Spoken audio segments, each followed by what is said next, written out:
പരിശുദ്ധ പരമദിവ്യകാരുണ്യത്തിന് ആരാധനയും സ്തുതിയും പുകഴ്ചയും ഉണ്ടായിരിക്കട്ടെ. പരിശുദ്ധ പരമദിവ്യകാരുണ്യത്തിന് ആരാധനയും സ്തുതിയും പുകഴ്ചയും ഉണ്ടായിരിക്കട്ടെ. എൻ്റെ പ്രിയപ്പെട്ടവരെ, വിശുദ്ധ ഗ്രന്ഥം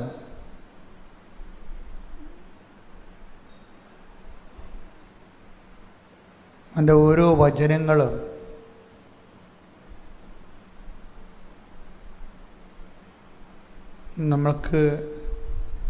നമ്മളെ അഭിസംബോധന ചെയ്തുകൊണ്ടാണ് എഴുതിയിരിക്കുന്നത്. ദൈവത്തെ അന്വേഷിക്കുന്നവരെ അപ്പം അന്വേഷിക്കാൻ തോന്നണത് തന്നെ ഒരു ദൈവദാനമാണ്. ശൂന്യത ഓരിയിടുന്ന സ്ഥലത്ത് ഞാൻ നിന്നെ കണ്ടെത്തിയെന്ന്. അപ്പം നമ്മൾ ദൈവത്തെ കണ്ടെത്തുന്നതിനേക്കാൾ പ്രധാനപ്പെട്ടതാണ് ദൈവം നമ്മളെ കണ്ടെത്തണത്. കാരണം നമുക്കിപ്പോഴ് ദൈവത്തെ അന്വേഷിക്കണമെന്ന് ഒരു ആഗ്രഹമുണ്ടെങ്കിൽ, അന്വേഷിക്കാൻ ദൈവത്തെ കണ്ടെത്താൻ പറ്റുന്ന പരിസരങ്ങളിൽ നമ്മൾ വന്നിട്ടുണ്ടെങ്കിൽ, അത് നമ്മൾ ദൈവത്തെ കണ്ടെത്തുന്നതിനേക്കാൾ ഉപരി ദൈവം നമ്മളെ കണ്ടെത്തുന്നതിൻ്റെ രീതിയാണ് ബൈബിൾ വെളിപ്പെടുത്തുന്നത്. Take the word of God. സ്തുതിക്കട്ടെ. Hallelujah, hallelujah, hallelujah, hallelujah. യേശുവേ നന്ദി, ഹല്ലേലൂയ, ഹല്ലേലൂയ. യേശുവേ സ്തുതി, യേശുവേ ആരാധന, ആരാധന, ആരാധന.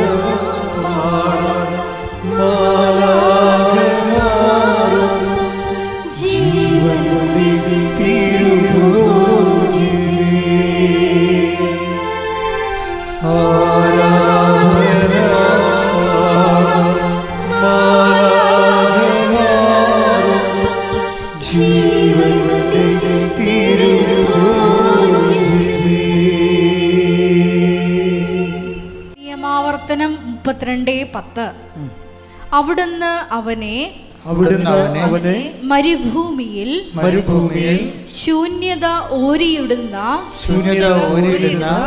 മണരാരണ്യത്തിൽ കണ്ടെത്തി അവനെ വാരിപ്പുണർന്നു. താൽപര്യപൂർവം പരിചരിച്ച് തന്റെ കണ്ണിലുണ്ണിയായി സൂക്ഷിച്ചു. അപ്പോഴേ നമ്മൾ ഒരു പക്ഷേ ഈ മരുഭൂമിയുടെ അവസ്ഥ എന്താ? മരുഭൂമിയുടെ അവസ്ഥ എന്താണ്? തണൽ മരങ്ങൾ ഒന്നും ഉണ്ടാകത്തില്ല.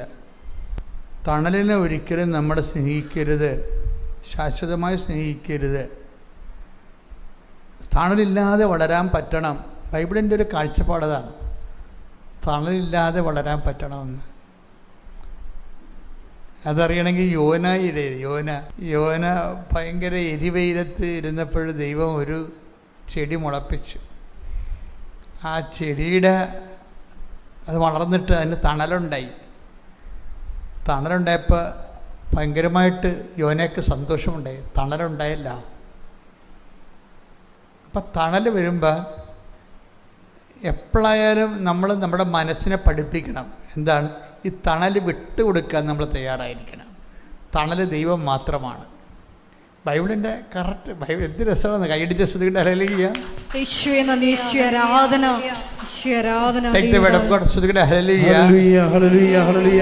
യോന 4:6-7 തിരുവചനങ്ങൾ. യോന 4:6-7. യോനായിക്ക് തണലും ആശ്വാസവും നൽകുന്നതിന് ദൈവമായ കർത്താവ് ഒരു ചെടി മുളപ്പിച്ചു. ആ ചെടി കണ്ട് യോന അത്യധികം സന്തോഷിച്ചു. ഒരു തണല് വന്നപ്പോൾ ഭയങ്കര സന്തോഷമായി ആളിനെ. പക്ഷേ നമ്മൾ സന്തോഷത്തെ കല്യാണം കഴിച്ചുകൊണ്ട് അതിൻ്റെ കൂടെ ജീവിക്കാനൊന്നും പറ്റത്തില്ല നമുക്ക്. കാരണം ദൈവം മാറിപ്പോവും. തണലാണ് ദൈവം എന്ന് നമ്മൾ പറയും. അതുകൊണ്ട് എപ്പോഴും നിൻ്റെ കർത്താവ് ദൈവം ഞാനാകുന്നു എന്നുള്ള പഠനം എപ്പോഴും വന്നുകൊണ്ടിരിക്കും. നമ്മളെപ്പോഴും ഒന്നും മറക്കരുത്. ജോലിയിൽ മതി മറക്കരുത്, നിങ്ങളുടെ ജീവിത പങ്കാളിയിൽ മതി മറക്കരുത്. ഡിറ്റാച്ച്മെൻറ്റിൻ്റെ സന്ദേശം ഈ നിങ്ങൾ ദൈവത്തെയാണ് അന്വേഷിക്കണമെന്നുണ്ടെങ്കിൽ ഇവർ പോയിക്കൊള്ളട്ടെ എന്ന് ഈശോ പറയത്തില്ലേ? ഇവരാരാണ്? നിങ്ങൾക്ക് എന്നെയാണ് ആവശ്യമെങ്കിൽ ഇവർ, കർത്താവിൻ്റെ ഒരു വചനമാണ്, പീഡാനുഭവ കാലത്ത് നമ്മൾ ധ്യാനിക്കേണ്ട ഒരു വചനമാണ്. Take the word of God. ശ്രുതിക്കട്ടെ ഹല്ലേലൂയ. യോഹന്നാൻ 18:8. യോഹന്നാൻ 18:8. യേശു പ്രതിവചിച്ചു, ഞാനാണ് എന്ന് നിങ്ങളോട് പറഞ്ഞുവല്ലോ. നിങ്ങൾ എന്നെയാണ് അന്വേഷിക്കുന്നതെങ്കിൽ ഇവർ പൊയ്ക്കൊള്ളട്ടെ. ദൈവത്തിൻ്റെ കൂടെ നിൽക്കുന്ന കുറേ ആൾക്കാരുണ്ട്. നമ്മൾ അറിയാതെ ചിലപ്പോൾ ദൈവത്തിൻ്റെ പകരം അവരന്വേഷിക്കും. ഈ ഡിറ്റാച്ച്മെൻറ്റിൽ നമ്മളെപ്പോഴും തയ്യാറായാൽ മാത്രമേ ദൈവാനുഭവത്തിലേക്ക് നമ്മുടെ വിശ്വാസത്തെ സത്യസന്ധമായി ദൈവം കാണത്തുള്ളൂ. ഇതൊരു ഭയങ്കര സീരിയസ് വിഷയമാണ്. വിശ്വാസമല്ല വിഷയം. വിശ്വാസം ആർക്കും കൊടുക്കാം. പക്ഷേ വിശ്വാസത്തെ സത്യസന്ധമായ റെസ്പോൺസാണ് പ്രശ്നം. വിശ്വാസമല്ല പ്രശ്നം. ഇപ്പം സാറായോടും എബ്രാഹത്തിനോടും ഒരു കാര്യമല്ലേ പറഞ്ഞത്? അടുത്ത വസന്തത്തിൽ ഞാനിതിലേ പോവും, നിങ്ങൾക്കൊരു കുഞ്ഞുണ്ടാകും. പക്ഷെ ഒരാൾ ചിരിച്ചില്ലേ? ഒരേ വചനം പറയുമ്പോൾ അതാണ് വിഷയം. അപ്പോൾ വചനമല്ല പ്രശ്നം അവിടെ. വചനം എബ്രഹാം കേട്ടു, സാറ കേട്ടു, പക്ഷേ സാറ എന്ത് ചെയ്ത്? ചിരിച്ചു. അതാണ് ഒരു പ്രോബ്ലം വന്നത്. അപ്പോൾ ഈ നമ്മളെ സംബന്ധിച്ചിടത്തോളം വിശ്വാസമല്ല വിഷയം, വിശ്വാസം സ്വീകരിക്കുന്ന വ്യക്തിയാണ് വിഷയം. ദൈവം ഈ ആളെ ടെസ്റ്റ് ചെയ്തുകൊണ്ടേയിരിക്കും. ഒന്നാമത്തേൽ എല്ലാം ടെസ്റ്റ് ചെയ്ത് നമ്മൾക്കിങ്ങനെ പറ്റിപ്പൊന്നും നടക്കത്തില്ല. പറ്റിപ്പ് നടക്കാതെ എപ്പോഴും എനിക്ക് ഇത്രയും ഉടമ്പടി മുന്നോട്ട് പോയപ്പോൾ എനിക്ക് മനസ്സിലായത്, പറ്റിപ്പുകാർ ഒരു 50% ഉടമ്പടി എടുത്തിട്ടുണ്ട്. പറ്റിപ്പുകാർ അവർക്കറിയത്തില്ല, അവർ ബേസിക്കായിട്ട് ജന്മനാ പറ്റിപ്പുകാരാണ്. എല്ലായിടത്തും ചെന്നാലും ഒരു പറ്റിപ്പ് അവർ നടത്തും. തൻ്റെ പഠന കാര്യങ്ങളിലായാലും അതിൻ്റെ എന്ത് വീട്ടിലെ വിഷയമായാലും ഉത്തരവാദിത്തങ്ങളായാലും അതെല്ലാം അവരുടെ ഒരു പറ്റിപ്പിലേ അവർ ചെയ്യത്തുള്ളൂ. അതെന്താ പ്രശ്നം? അതുകൊണ്ട് എന്ത് പറ്റുമ്പോൾ ഉടമ്പടി എടുക്കുമ്പോൾ നമുക്ക് വളരെയേറെ ഈ ഒരു അപകടം നമുക്ക് അറിയണം. നമ്മളെല്ലാം നമ്മുടെ രീതിയിലാണ് ചെയ്യത്തുള്ളത്. അതാണ് ഒരു അപകടം ഇതിൻ്റെ അകത്ത് വരണത്. ദൈവമാണെങ്കിൽ ഇപ്പം നിങ്ങളുടെ ഭർത്താവിൻ്റെ പോക്കറ്റിൽ നിന്ന് നിങ്ങൾ തുണി കഴുകാൻ നേരത്തെ അതിൻ്റെ അകത്തുണ്ടായിരുന്ന കാശ് നിങ്ങളെടുത്ത് നിങ്ങൾ വിചാരിച്ച് ഭർത്താവല്ലേ നമ്മുടെ ആളല്ലേ, ഞാൻ തന്നെ ഭർത്താവ് തന്നെ ഞാൻ പറഞ്ഞിട്ട് നമ്മൾ കാശെടുത്ത് പറയാമെന്ന് വിചാരിച്ചു. എപ്പോഴെങ്കിലും നമ്മൾ പറയും. പക്ഷേ ഭജന ഇത് അഡ്മിറ്റ് ചെയ്യത്തില്ല, ഭജന സമ്മതിക്കത്തില്ല ഈ സംഭവം. അതറിയണമെങ്കിലേ നമ്മുടെ ഈ പ്രഭാഷണം എടുത്ത് ശ്രുതിക്കട്ടെ. ഹല്ലേലൂയ ഹല്ലേലൂയ ഹല്ലേലൂയ ഹല്ലേലൂയ യേശുവേ നന്ദി, ഹല്ലേലൂയ ഹല്ലേലൂയ യേശുവേ സ്തുതി, ഹല്ലേലൂയ ഹല്ലേലൂയ ഹല്ലേലൂയ യേശുവേ ആരാധന. പ്രഭാഷകൻ 41:19 സ്വന്തം സ്ഥലത്ത് നിന്ന് മോഷ്ടിക്കുക ഇവയെല്ലാം ലജ്ജാകരമാണ്. ഇതാണ് അവസ്ഥ. സ്വന്തം സ്ഥലം എന്ന് പറഞ്ഞാൽ എന്താണ്? ഭർത്താവായാലും ഭാര്യയായാലും മക്കളായാലും അത് നമ്മുടെ സ്വന്തമല്ലേ. പക്ഷെ സ്വന്തം സ്ഥലത്ത് നിന്നാണെങ്കിൽ പോലും മോഷ്ടിക്കുക ലജ്ജാകരമാണെന്ന്. അതാണ് വിഷയം. എന്ന് വെച്ച് കഴിഞ്ഞാൽ ബൈബിൾ ഈ വിഷയം നമുക്ക് ഹാഫ് ബോയിൽഡ് എഗ് എന്നൊക്കെ പറയത്തില്ലേ? നിങ്ങൾ ഇപ്പോൾ അമ്മയോട് നിങ്ങൾ മുട്ട വാട്ടി തരാൻ പറഞ്ഞു കഴിഞ്ഞാൽ പുഴുങ്ങി വേണം വാട്ടിയത് വേണം എന്നൊക്കെ ചോദിക്കത്തില്ലേ? കാരണം അമ്മ ചോദിക്കും. കാര്യം ഓരോ കുഞ്ഞുങ്ങൾ ഓരോ ടൈപ്പാണ്. ചില വാട്ടിയത് കഴിക്കത്തുള്ളൂ, ചില പുഴുങ്ങിയേ കഴിക്കത്തുള്ളൂ. അപ്പോൾ ഈ ഹാഫ് ബോയിൽഡ് എന്ന് പറഞ്ഞ സാധനം, വാട്ടിയ മുട്ട, വചനത്തിൽ വാട്ടിയ വചനങ്ങളില്ലേ ശരിക്കും. ഒറ്റ സംഭവമേ ഉള്ളൂ, സത്യവചനം. ഇത് വിശ്വസ്തതമായിട്ട് വരുന്നൊരു വിഷയമാണ്. കാര്യം ഉടമ്പടി എന്ന് പറഞ്ഞാൽ ഉടനെ ദൈവം പറയും, ഉടമ്പടി എന്ന് പറഞ്ഞാൽ ദൈവം ഉടനെ പറയും വിശ്വസ്തത എന്ന് പറയും. ഇതിന് റെഡിയാണെങ്കിൽ ഉടമ്പടി ഇടിമിന്നൽ പോലെ പെട്ടെന്ന് പിടിക്കും. നമ്മൾ ഉടമ്പടി എന്ന് കർത്താവ് ഞാൻ ഉടമ്പടി എടുക്കാൻ ആഗ്രഹിക്കുന്നു എന്ന് ജസ്റ്റ് പറഞ്ഞാൽ മതി.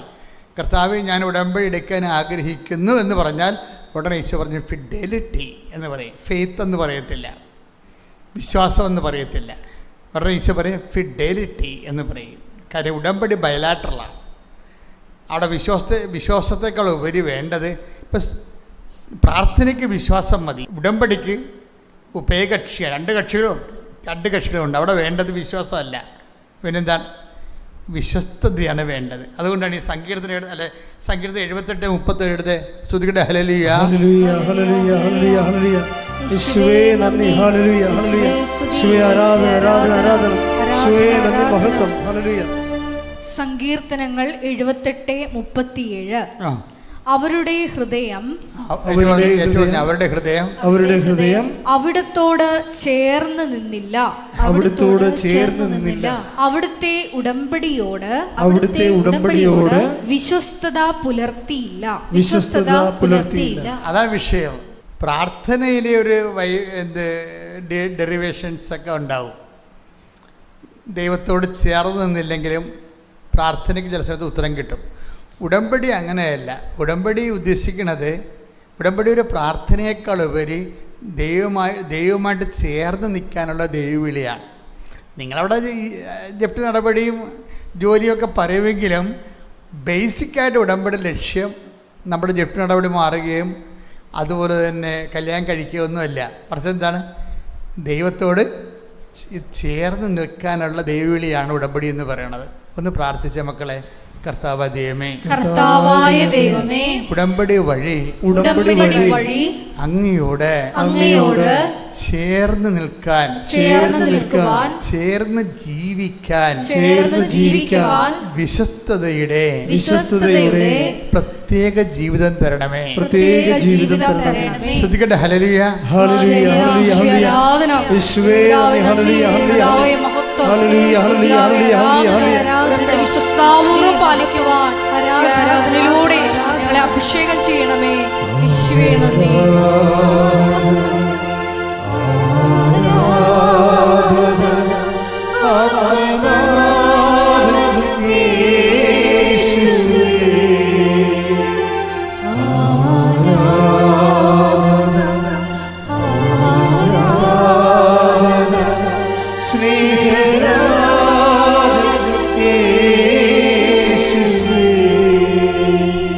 പരിശുദ്ധ പരമദിവ്യകാരുണ്യത്തിന് ആരാധനയും സ്തുതിയും പുകഴ്ചയും ഉണ്ടായിരിക്കട്ടെ. പരിശുദ്ധ പരമദിവ്യകാരുണ്യത്തിന് ആരാധനയും സ്തുതിയും പുകഴ്ചയും ഉണ്ടായിരിക്കട്ടെ.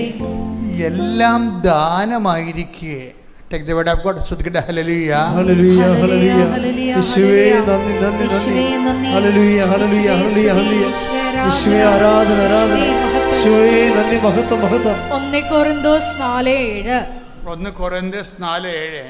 നിനക്ക് എന്ത് പ്രത്യേക മഹാത്മ്യമാണുള്ളത്? നിനക്ക് എന്ത് പ്രത്യേക മഹാത്മ്യമാണുള്ളത്? ദാനമായി ലഭിച്ചതല്ലാതെ നിനക്ക് എന്തുണ്ട്? എല്ലാം ദാനമായിരിക്കെ ദാനമല്ല എന്ന മട്ടിൽ എന്തിന് നീ അഹങ്കരിക്കുന്നു? ഇതിൻ്റെ ഈ വചനം ഒരിക്കലും മറന്നു പോകരുത്. കാര്യം ഉടമ്പടി ബേസ് ചെയ്തിരിക്കുന്നത് not by merit but by ഗ്രേസിലാണ്, അല്ലേ? നിങ്ങളുടെ യോഗ്യത കൊണ്ടല്ല, എൻ്റെ കൃപ കൊണ്ട്. ഇവിടെ ഒരു പ്രശ്നമുള്ളത്, ഇത് നോട്ട് ബൈ മെരിറ്റ് പറഞ്ഞില്ലേ? മെരിറ്റിൽ ദൈവം വർക്ക് ചെയ്യാത്തത് എന്താണെന്നറിയാമോ? ഈ വചനത്തിലുണ്ടത് 1 കൊരിന്തോസ് 4:7. മെരിറ്റിൽ നമ്മൾ ആശ്രയിച്ച, ഇപ്പം ആൾക്കാരെന്നാ ചെയ്യണമെന്ന് ചോദിച്ചു കഴിഞ്ഞാൽ അവർ മെരിറ്റിലും ആശ്രയിക്കും. നമുക്ക് മാർക്കുണ്ടല്ലോ, നമുക്ക് FDയിൽ പണം കിടക്കുന്നുണ്ടല്ലോ, നമ്മുടെ മക്കളെല്ലാം നല്ല ജീവിതമാണല്ലോ, അവർക്ക് കുഴപ്പമൊന്നും ഇല്ലല്ലോ. അപ്പം പിന്നെ എന്ന് വെച്ചാൽ നമ്മുടെ ഒരു വശം നമ്മൾ അറിഞ്ഞോ അറിയാതെ ഒരു കാല്, ഒരു വൺ ലെഗ് മെരിറ്റിലാണ് എപ്പോഴും. ഇതുകൊണ്ട് ഈ ഗ്രേസിലുള്ള ലെഗ് വർക്ക് ചെയ്യത്തില്ല. അതുകൊണ്ടാണ് അത്. അപ്പം നമ്മൾ പകുതി മെരിറ്റിലും, ആൾക്കാരെങ്ങനെയാണ് നമ്മളെ പഠിപ്പിച്ചിരിക്കണം, അങ്ങനെയാണല്ല, താൻ പാതി പറയും. പക്ഷേ ബിബ്ലിക്കലായിട്ടത് ഒക്കത്തില്ല. ബിബ്ലിക്കലായിട്ടത് എല്ലാം ദാനമാണെന്ന് പറഞ്ഞത്. എവരിത്തിങ് ഇസ് ഗ്രേസ് എന്നാണ്, മെരിറ്റ് എന്നല്ല പറയണത്. എല്ലാം ദാനം. നിൻ്റെ മക്കൾ ദാനം, നിൻ്റെ ആരോഗ്യം ദാനം. ഇപ്പം തന്നെ എന്താ പറയണത്? ശൂന്യത ഓരിയിടുന്ന സ്ഥലമെന്ന് പറഞ്ഞാൽ എന്താണ്? മരുഭൂമിയല്ലേ? മരുഭൂമിയിൽ നീ എന്നെ കണ്ടെത്തുകയല്ല ചെയ്യണത്, ഞാൻ നിന്നെ കണ്ടെത്തിയെന്നാണ് വചനം. ആ വചനം ഭയങ്കര രസമാണ്. ഇപ്പം നിങ്ങൾക്കിപ്പോൾ സാമ്പത്തിക കടത്തിൻ്റെ ഒരു കാലമാണെന്ന് ചോദിച്ചത്. നിങ്ങൾ മരുഭൂമിയിലാണ്, നിങ്ങളുടെ തണലില്ല അവിടെ. കാര്യം നിങ്ങൾക്ക് തരാമെന്ന് പറഞ്ഞ ആൾക്കാർ നിങ്ങളെ കടത്തില്ല. തണലെങ്ങനെ ഉണ്ടാകണം? അപ്പോൾ നിങ്ങൾ മരുഭൂമിയിലാണ്. പക്ഷെ നിങ്ങൾ മരുഭൂമിയിലാണെങ്കിലും നിങ്ങൾ ഉടമ്പടിയിലാണ്. അതാര് കണ്ടെത്തിയതാണ്? ശൂന്യത ഓരിയിടുന്ന സ്ഥലത്ത് ഞാൻ നിന്നെ കണ്ടെത്തി. കൈയടിച്ച് ശ്രദ്ധിക്കട്ടെ. ഹല്ലേലൂയ. ഉടമ്പടിയിലൂടെ അവിടത്തോട് ചേർത്ത് നിർത്തുന്ന സ്നേഹത്തിന്, കരുതലിന് നന്ദി പറയുന്നു.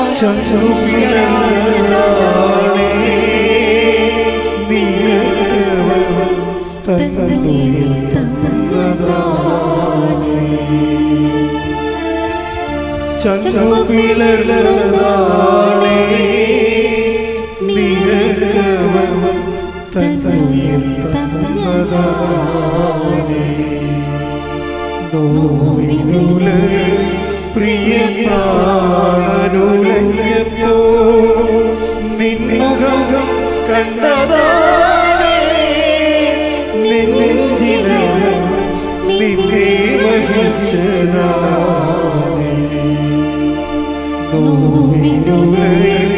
പ്രിയ പ്രാണനുലഞ്ഞപ്പോ നിൻമുഖം കണ്ടതാണേ, നെഞ്ചില് നിന്നെ വഹിച്ചതാണേ. പരിശുദ്ധ പരമദിവ്യകാരുണ്യത്തിന് ആരാധനയും സ്തുതിയും പുകഴ്ചയും ഉണ്ടാകട്ടെ. നിയമാവർത്തനം 7:9 വായിച്ച് ശ്രദ്ധിക്കട്ടെ. ഹല്ലേലൂയ. ഹല്ലേലൂയ. ഹല്ലേലൂയ. യേശുവേ നന്ദി, യേശുവേ സ്തുതി. ഹല്ലേലൂയ. ഹല്ലേലൂയ. ഹല്ലേലൂയ. യേശുവേ ആരാധന, ആരാധന. യേശുവേ നന്ദി, മഹത്വം. നിയമാവർത്തനം 7:9. അതിനാൽ നിങ്ങൾ അറിഞ്ഞുകൊള്ളുക, അതിനാൽ നിങ്ങൾ അറിഞ്ഞുകൊള്ളുക, നിങ്ങളുടെ ദൈവമായ കർത്താവാണ് ദൈവം. നിങ്ങളുടെ ദൈവമായ കർത്താവാണ് ദൈവം. തന്നെ സ്നേഹിക്കുകയും തന്റെ കൽപ്പന പാലിക്കുകയും ചെയ്യുന്നവനോട്, തന്റെ കൽപ്പന പാലിക്കുകയും ചെയ്യുന്നവനോട് 1000 തലമുറകൾ വരെ ഉടമ്പടി പാലിക്കുകയും അചഞ്ചലമായ സ്നേഹം പ്രകടിപ്പിക്കുകയും ചെയ്യുന്ന വിശ്വസ്തനായ ദൈവം. ഇതിപ്പോൾ എടുക്കാൻ കാര്യം എന്ന് വെച്ച് കഴിഞ്ഞാൽ, ഞാൻ ഇങ്ങനെ ഇരിക്കുന്ന സമയത്ത് പരിശുദ്ധാത്മാവ് പറഞ്ഞു, ഉടമ്പടി ആർക്കാണ് എടുക്കാൻ പറ്റണത്? വിശ്വസ്തത എന്ന് പറയുന്നത് ദൈവസ്നേഹം ഉണ്ടെങ്കിലേ വിശ്വസ്തത ഉണ്ടാകത്തുള്ളെന്ന്. സാങ്കേതിക വിശ്വസ്തത, ടെക്നിക്കൽ ഫിഡലിറ്റി നമുക്ക് വേണേൽ കാണിക്കാം. Technical fidelity. അപ്പോൾ ഈ രാജാക്കന്മാർ തമ്മിൽ പൊളിറ്റിക്കൽ ഫിഡലിറ്റി ഇല്ലേ, രാജ്യങ്ങൾ തമ്മിൽ കാണിക്കുന്ന ഡിപ്ലോമാറ്റിക് ഫിഡലിറ്റിയാണ് ടെക്നിക്കൽ ഫിഡലിറ്റി, നയതന്ത്രപരമായ വിശ്വസ്തത. അപ്പം നയതന്ത്രമായ വിശ്വസ്തത നമുക്ക് അങ്ങനെ ഒരു ഡിപ്ലോമാറ്റിക് ഫിഡലിറ്റി, നയതന്ത്രപരമായ വിശ്വസ്തത ദൈവവുമായിട്ട് സാധിക്കത്തില്ല. സാങ്കേതിക വിശ്വസ്തത എന്ന് പറയും അതിനെ. അപ്പോൾ അതുകൊണ്ട് എന്താ ചെയ്യേണ്ടത്? ബൈബിൾ എന്താ ചെയ്തിരിക്കുന്നത്? ദൈവ വിശ്വസ്തതയെ ദൈവസ്നേഹത്തിൻ്റെ പരിധി കൊണ്ടുവന്നിരിക്കുക. അപ്പോൾ ആദ്യം നമ്മൾ ശ്രമിക്കുന്നത് വിശ്വസ്തതയ്ക്കല്ല ശ്രമിക്കേണ്ടത്. എന്താണ്? ദൈവത്തോട് ഏകപക്ഷീയമായ സ്നേഹം ജനിപ്പിക്കാൻ വേണ്ടി പ്രാർത്ഥിക്കുന്നു. ഇപ്പം നിങ്ങൾ ഓരോരോ കാര്യങ്ങൾ ചെയ്യണില്ലേ, ഓരോരോ കാര്യങ്ങൾ ചെയ്യുമ്പോൾ ചില ആൾക്കാർ കടുത്ത വിശ്വസ്തതയിലാണ് അങ്ങനെ ചെയ്യണത്. ചില ആൾക്കാർ ഉടമ്പടി എടുത്തതിൻ്റെ പേരിലാണ് അങ്ങനെ, അതാണ് ടെക്നിക്കൽ വിശ്വസ്തത എന്ന് പറയുന്നത്. ഉടമ്പടി എടുത്തതിൻ്റെ പേരിൽ അങ്ങനെ അവർ ചെയ്യും. പക്ഷെ അതിന് ടെക്നിക്കൽ വിശ്വസ്തത എന്ന് പറയും. അത് ഉടമ്പടി വർക്കൗട്ട് ചെയ്യത്തില്ല. നമ്മൾ ഉടമ്പടിയിലെ വിശ്വസ്തത എന്ന് പറയുന്നത് ഔട്ട് ഓഫ് ലവ് ആണ്. ദൈവത്തോടുള്ള സ്നേഹം കൊണ്ട് ഞാൻ വിശ്വസ്തത കാണിക്കുന്നു. ദൈവത്തോടുള്ള സ്നേഹം കൊണ്ട് വേറെ ഒരു കണ്ടീഷനൊന്നുമില്ല, വേറെ കണ്ടീഷൻസൊന്നുമില്ല. ദൈവം ഒന്ന് പ്രാർത്ഥിച്ചേ. കർത്താവായ ദൈവമേ, അങ്ങയോടുള്ള വ്യക്തിപരമായ സ്നേഹത്താൽ വിശ്വസ്തതയുടെ ഉടമ്പടി ജീവിതം നയിക്കുവാൻ എന്നെ സഹായിക്കണമേ. എന്നെ സഹായിക്കണമേ. ശ്രുതിക്കട്ടെ. ഹല്ലേലൂയ. Hallelujah, hallelujah, hallelujah. യേശുവേ നന്ദി, ഹല്ലേലൂയ,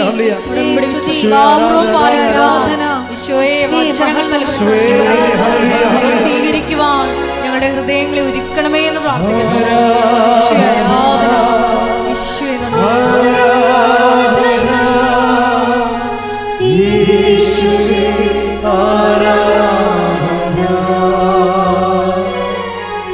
ആരാധന, ആരാധന, സ്നേഹമേ ആരാധന. അപ്പോൾ ഇത് വളരെ സൂക്ഷ്മതയോടെ മനസ്സിലുണ്ടാകണം. ഈ സ്നേഹത്തിനൊരു കുഴപ്പമുള്ളത് കണ്ടു കഴിഞ്ഞാൽ ഈ സ്നേഹം ചില സമയത്ത് തണുത്തു പോകും. സ്നേഹം ഉണ്ടായിട്ടും കാര്യമില്ല, നല്ല ചൂടുള്ള സ്നേഹത്തിൻ്റെ ചൂട് നിലനിർത്താൻ നോക്കണം നമ്മൾ.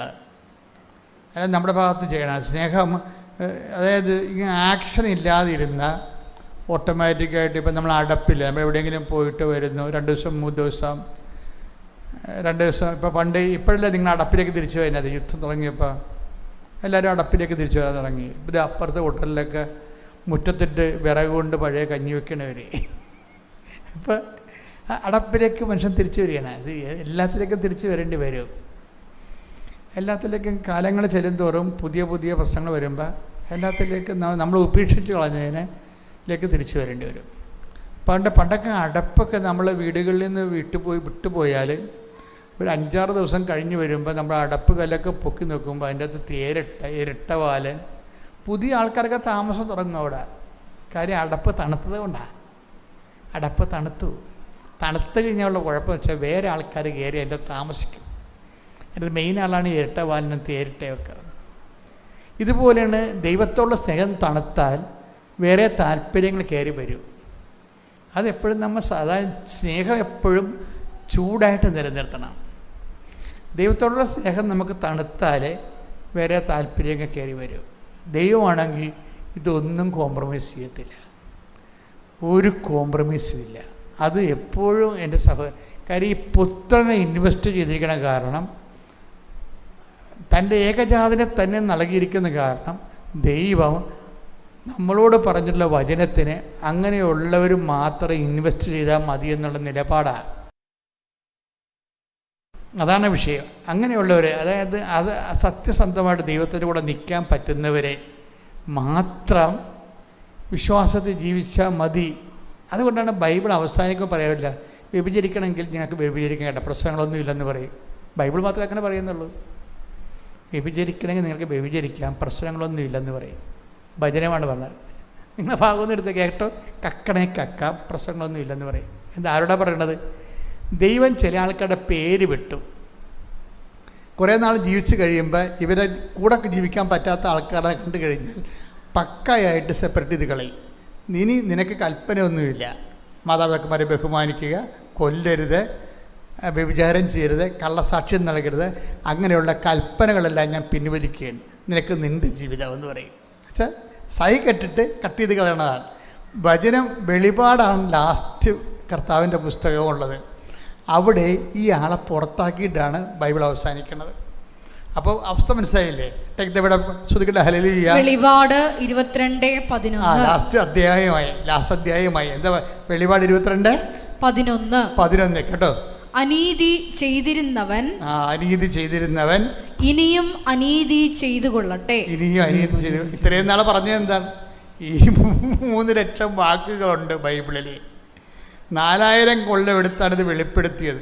ഈ 4000 കൊല്ലം പറഞ്ഞുകൊണ്ടിരുന്നത് അനീതി ചെയ്യരുതെന്നാണ് പറയണത്. അവസാനം കയറി തട്ട കണ്ടില്ലേ? എന്താ പറയണത്? കൽപ്പനയെല്ലാം പിൻവലിക്കുന്നു. എല്ലാവരുടേതും അല്ല. നേരത്തെ പറഞ്ഞ പോലെ ചേർന്ന് നിൽക്കാൻ പറ്റാത്ത ആൾക്കാരുടെ അവർക്കുള്ള കൽപ്പനകൾ പിൻവലിക്കുന്നു. നിങ്ങൾക്ക് എന്താ മനസ്സിനിണങ്ങിയത്? അബോർഷനെങ്കിൽ അബോർഷൻ, വ്യഭിചാരമെങ്കിൽ വ്യഭിചാരം, 5 എണ്ണം കെട്ടുകയാണെങ്കിൽ 5 എണ്ണം കെട്ടുക, എന്താണെന്ന് വെച്ചാൽ കാണിക്കുക. നോക്കിയാൽ അത്രയും ക്ലിയറാണ് സംഭവം. അവിടെ എല്ലാം ക്ലിയർ. എന്ന് വെച്ചാൽ കണക്ക് തീർക്കുകയാണ്. എനിക്ക് ആ ഭാഗം വായിക്കുമ്പോൾ പേടി തോന്നും ശരിക്കും. എന്നുവെച്ചാൽ എന്താ പ്രശ്നം വെച്ച് കഴിഞ്ഞാൽ ഇവരെ ദൈവം കൂട്ടണത് ഭീരുക്കൾ എന്നാണ്. ഭീരുക്കൾ. പിന്നെ എന്താണ്? ഇങ്ങനെ ദൈവത്തിൻ്റെ വഴികളിൽ നിന്ന് വിട്ടു നിൽക്കുന്നവരെ വചനം പാലിക്കാനുള്ള ധൈര്യമില്ലാത്ത ആൾക്കാരാണ്. അവരെ വചനം വിളിക്കുന്നത് ഭീരുക്കളെന്നും അവിശ്വാസികളെന്നാണ് വിളിക്കുന്നത്. അവർക്കുള്ള മറുപടിയും മരുന്നുമൊക്കെ ഉണ്ട്.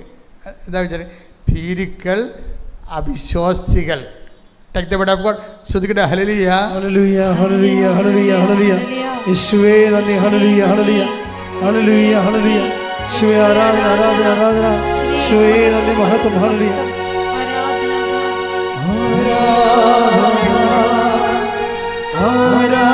ആരാധന, യേശുവേ ആരാധന, ആരാധന, ആരാധന, യേശുവേ ആരാധന. വെളിപാട് 21:8. ഇത് വെളിപാട് 21:8. എന്നാൽ ഭീരുക്കൾ, അവിശ്വാസികൾ, ദുർമാർഗികൾ, കൊലപാതകികൾ, വ്യഭിചാരികൾ, മന്ത്രവാദികൾ, വിഗ്രഹാരാധകർ, കാപട്യക്കാർ എന്നിവരുടെ ഓഹരി തീയും ഗന്ധകവും എരിയുന്ന തടാകവുമായിരിക്കും. ഇതാണ് രണ്ടാമത്തെ മരണം. അപ്പോൾ ഈ രണ്ടാമത്തെ മരണത്തിന് വേണ്ടി അസൈൻ ചെയ്തിരിക്കുന്ന ആൾക്കാരോടാണ് കൽപ്പന. പിന്നെ പ്രമാണം ഇല്ലെന്ന് പറയണത്. പ്രമാണം ഇല്ല. കൊടുത്ത പ്രമാണം പിൻവലിച്ചിട്ടാണ് ദൈവം വചനം അവസാനിക്കുന്നത്. ഈ സമൂഹം ഇവിടെ ഉണ്ടായത് പ്രമാണം കൊടുത്താണ് ഉണ്ടാക്കിയത്. സീനായി മലമുകളിൽ വെച്ചുണ്ടായ സമൂഹമാണ്. അത് പിന്നീട് നവീകരിക്കപ്പെട്ടത് സീനായി മലമുകളിൽ നിന്ന് ഇറങ്ങി വന്ന് ദൈവജനം വാഗ്ദാന നാട് പ്രാപിച്ചതിന് ശേഷം കർത്താവിൻ്റെ വരവിന് വേണ്ടി കാത്തിരുന്ന് കർത്താവ് വന്നപ്പോൾ ദൈവരാജ്യത്തിൻ്റെ സുവിശേഷം കൊടുക്കുന്നത് മലമുകളിലാണ്. അവിടെ വെച്ച് സുവിശേഷ ഭാഗ്യങ്ങൾ കൊടുക്കും. ഈ സുവിശേഷ ഭാഗ്യങ്ങളാണ് നമ്മൾ ജീവിക്കണത്. എന്നിട്ട് സ്വർഗീയ ജെറുസലേമിലേക്ക് ജനം പോവുകയും. പക്ഷേ സുവിശേഷ ഭാഗ്യങ്ങൾ കൊടുത്തിട്ടും ചില ആൾക്കാർ അവരവരുടെ വഴികൾക്ക് തന്നെ പോകും. അപ്പോൾ അവരെ ഇടയ്ക്ക് വെച്ച് കട്ട് ചെയ്യണതാണ് കാണുന്നത്. ഇനി പ്രമാണമെല്ലാം പിൻവലിക്കുകയാണ്. പ്രമാണം പിൻവലിച്ചു എന്നിട്ട് പറയും നിങ്ങളുടെ വഴികളിലേക്ക് പോയിക്കൊള്ളാൻ പറയും. വളരെ കൃത്യമായിട്ടാണ് ബൈബിള് വളരെ ഷാർപ്പ് ലാൻഡിങ്ങാണ് ചെയ്യണത്. അത് അവസാനമാണ് ഇത് പറയണത്. ബൈബിളിപ്പോൾ അവസാനിക്കും. അപ്പോൾ അവിടെ വെച്ച് അതൊക്കെ മുമ്പ് തന്നെ ഈ വിഷയത്തിലെല്ലാം തീരുമാനമായിട്ട് പിരിയും. എൻ്റെ മക്കൾ, നമ്മൾ ഒരു പാപത്തിനെങ്കിലും എതിരെ നമ്മൾ ചേർത്ത് നിൽക്കാൻ ധൈര്യം കാണിച്ചാൽ, കാര്യം നമ്മളെ പേടി വരണതിൻ്റെ കാരണം യേശുക്രിസ്തു ക്രൂശിക്കപ്പെട്ടതിന് ഒത്തിരി കാരണങ്ങളില്ല. ഒറ്റ കാരണമേ ഉള്ളൂ. എന്താണ്? അവൻ തൻ്റെ ജനങ്ങളുടെ പാപത്തിന് വേണ്ടി പരിഹാരമായിരിക്കും. അതാണ് സംഭവം. 1000 കാരണങ്ങളില്ല ക്രിസ്തു ക്രൂശിക്കപ്പെട്ടതിന്. ഓരോരുത്തരും മരിക്കണ മുമ്പ് അവരുടെ കുറ്റങ്ങളൊക്കെ എഴുതി വെച്ച് വായിക്കത്തില്ലേ? അങ്ങനെ വായിക്കാൻ വേണ്ടി മാത്രമൊന്നുമില്ല. ഒറ്റ കാര്യമേ ഉള്ളൂ. യേശുക്രിസ്തുവിൻ്റെ മനുഷ്യാവതാരത്തിൽ പറഞ്ഞത് അവൻ തൻ്റെ അമ്മയോട് പറഞ്ഞതാണ്. എന്താണ്? അവൻ തൻ്റെ ജനതയെ അവരുടെ പാപങ്ങളിൽ നിന്ന് മോചിക്കും. അത്രയേ ഉള്ളൂ. ഒറ്റ കാര്യമേ ഉള്ളൂ. ഇനി കുറേ കാലം കഴിയുമ്പോൾ മനുഷ്യൻ പറയും അത് പാപം അല്ലെന്നൊക്കെ പറഞ്ഞാലും മനുഷ്യന്മാർക്ക് എന്ത് വേണമെങ്കിലും പറയാം. ആണെന്ന് പറയാം, അല്ലെന്നൊക്കെ പറയാം. പക്ഷേ ദൈവം ഒരിക്കലാണെന്ന് പറഞ്ഞാൽ പിന്നെ അല്ലെന്ന് പറയുന്നവർക്ക് അല്ലെന്ന് പറയുന്ന വഴികളിലൂടെ പോകാനൊരു പ്രശ്നമില്ല. അവരെ ഭീതികളും അവിശ്വാസികളുമായിട്ട് ദൈവം കൂട്ടുമെന്ന് മാത്രമേ ഉള്ളൂ. കഴിഞ്ഞ ദിവസങ്ങളിലൊരു സാക്ഷ്യം ഉണ്ടായിരുന്നു ഇവിടെ. ഒരു ക്വാളിറ്റേറ്റീവിൽ എബവ് ആയിട്ടുള്ളൊരു സാക്ഷിയാണ്. അപ്പോൾ അദ്ദേഹത്തിൻ്റെ പേര് ബിൻഡോ എന്നാണ്. ബിൻഡോ. ഞാൻ അമേരിക്കയിൽ ഹൂസ്റ്റണിൽ ധ്യാനിപ്പിക്കാൻ ചെല്ലുമ്പോൾ ബിൻഡോ അന്ന് ടെക്സാസിലുണ്ട്. അപ്പോൾ അദ്ദേഹം ആ ധ്യാനം കൂടിയെന്നാണ്. ഞാൻ അദ്ദേഹത്തെ കണ്ടിട്ടില്ല, ഇവിടെ വെച്ച് പറയുമ്പോഴേ അറിയണത്. അപ്പോൾ അദ്ദേഹം അന്ന് വന്ന് ധ്യാനം കൂടി. അപ്പോൾ അദ്ദേഹം ധ്യാനം കൂടിയതിൻ്റെ ഉദ്ദേശം എന്ന് പറയണത് അദ്ദേഹം ഒത്തിരി ധ്യാനം കൂടുന്ന ആളാണ്. അപ്പോൾ അങ്ങനെ ധ്യാനം കൂടുമ്പോൾ സ്വാഭാവികമായിട്ട് ജീവിതത്തിനൊരു നവീകരണം വരിക എന്നുള്ള ഉദ്ദേശത്തിലാണ് എല്ലാ കൊല്ലുമ്പോഴും ധ്യാനം കൂടിയിരിക്കുന്നത്. പക്ഷേ ഈ അങ്ങനെ ഉടമ്പടി ധ്യാനമാണ് കൂടിയത്. ഉടമ്പടി ധ്യാനം കൂടിയപ്പോൾ ഈ ബെൻഡോയ്ക്ക് ഒരു പെട്ടെന്ന് അദ്ദേഹത്തിന് ഒരു പ്രത്യാശ കിട്ടി. അപ്പോൾ അദ്ദേഹം ധ്യാനത്തിൽ അത് പറയുന്നുണ്ട്. അതിൻ്റെ പ്രശ്നം പുള്ളിക്ക് 54 വയസ്സുണ്ട്, വൈഫിന് അവിടെ ജോലിയുണ്ട്. ഇദ്ദേഹം ഇപ്പം നാട്ടിൽ നിന്ന് അവിടെ ചെന്നിരിക്കണതാണ്. അപ്പോൾ അദ്ദേഹത്തിന് ഈ 5 മാസമായിട്ടും ജോലി കിട്ടിയില്ല. ജോലി കിട്ടാതിരിക്കാൻ കാരണം നിങ്ങൾക്ക് ഒരാളുടെ ശമ്പളത്തിൽ കാറ് എൻ്റെ EMI, പിന്നെ ഹൗസിൻ്റെ റെൻറ്റ്, പിന്നെ എല്ലാത്തിനും ബില്ലാണല്ലോ അവിടെ. അപ്പോൾ ഇത് നടന്നു പോകത്തെ, ജീവിക്കാൻ പറ്റത്തില്ല. പക്ഷേ വൈഫിന് ജോലി ഉണ്ടെങ്കിലും ചെറിയൊരു ശമ്പളമാണ്. അപ്പോൾ ഇങ്ങനെ വളരെ ഞെരുങ്ങുന്നുണ്ട് ഈ വിഷയത്തിൽ.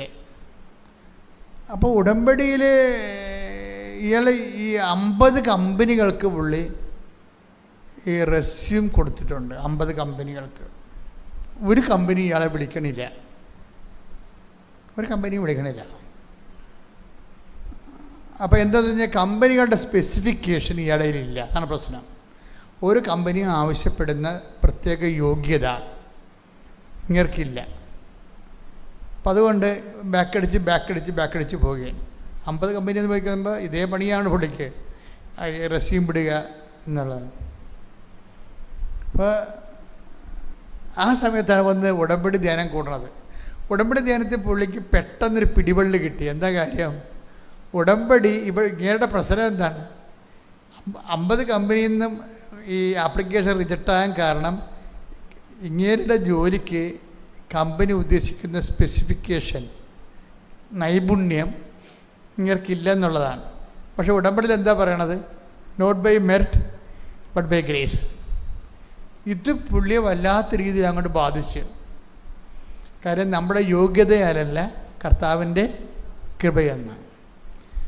അപ്പോൾ അതുകൊണ്ട് അത് കേട്ടോടുകൂടി ഈ ഹുസ്റ്റലിലെ ധ്യാനം ഇത് മാത്രമല്ല, ഭയങ്കര ഗംഭീര വിജയമായിരുന്നത്.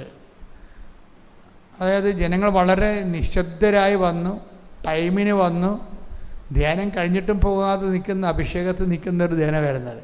അപ്പം അതിലൊരാളാണിത്. അപ്പോൾ ഇത് കഴിഞ്ഞപ്പോൾ അദ്ദേഹം തൻ്റെ ഉടമ്പടി എടുത്തതിന് ശേഷം ഉടമ്പടിയുടെ കാര്യങ്ങൾ ചെയ്യാൻ തുടങ്ങി.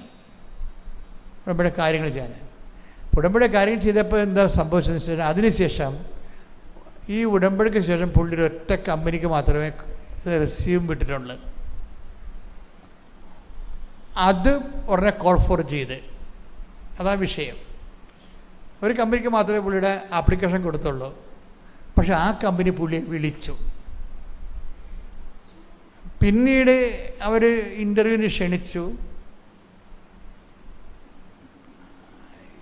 ആദ്യത്തെ ഇൻ്റർവ്യൂ സക്സസ് ആയിരുന്നു. സാധാരണഗതിയിൽ ഇങ്ങനെ ആൾക്കാർ ചെയ്യണത്, ഇങ്ങനെ റെസ്യൂം കൊടുത്തു കഴിഞ്ഞു ഇൻ്റർവ്യൂ ഒക്കെ നടന്നാലും പിന്നെ ആപ്ലിക്കേഷൻ വിട്ടുകൊണ്ടേയിരിക്കും. അങ്ങനെയാണ് ആൾക്കാർ ചെയ്യണത് എല്ലാവരും.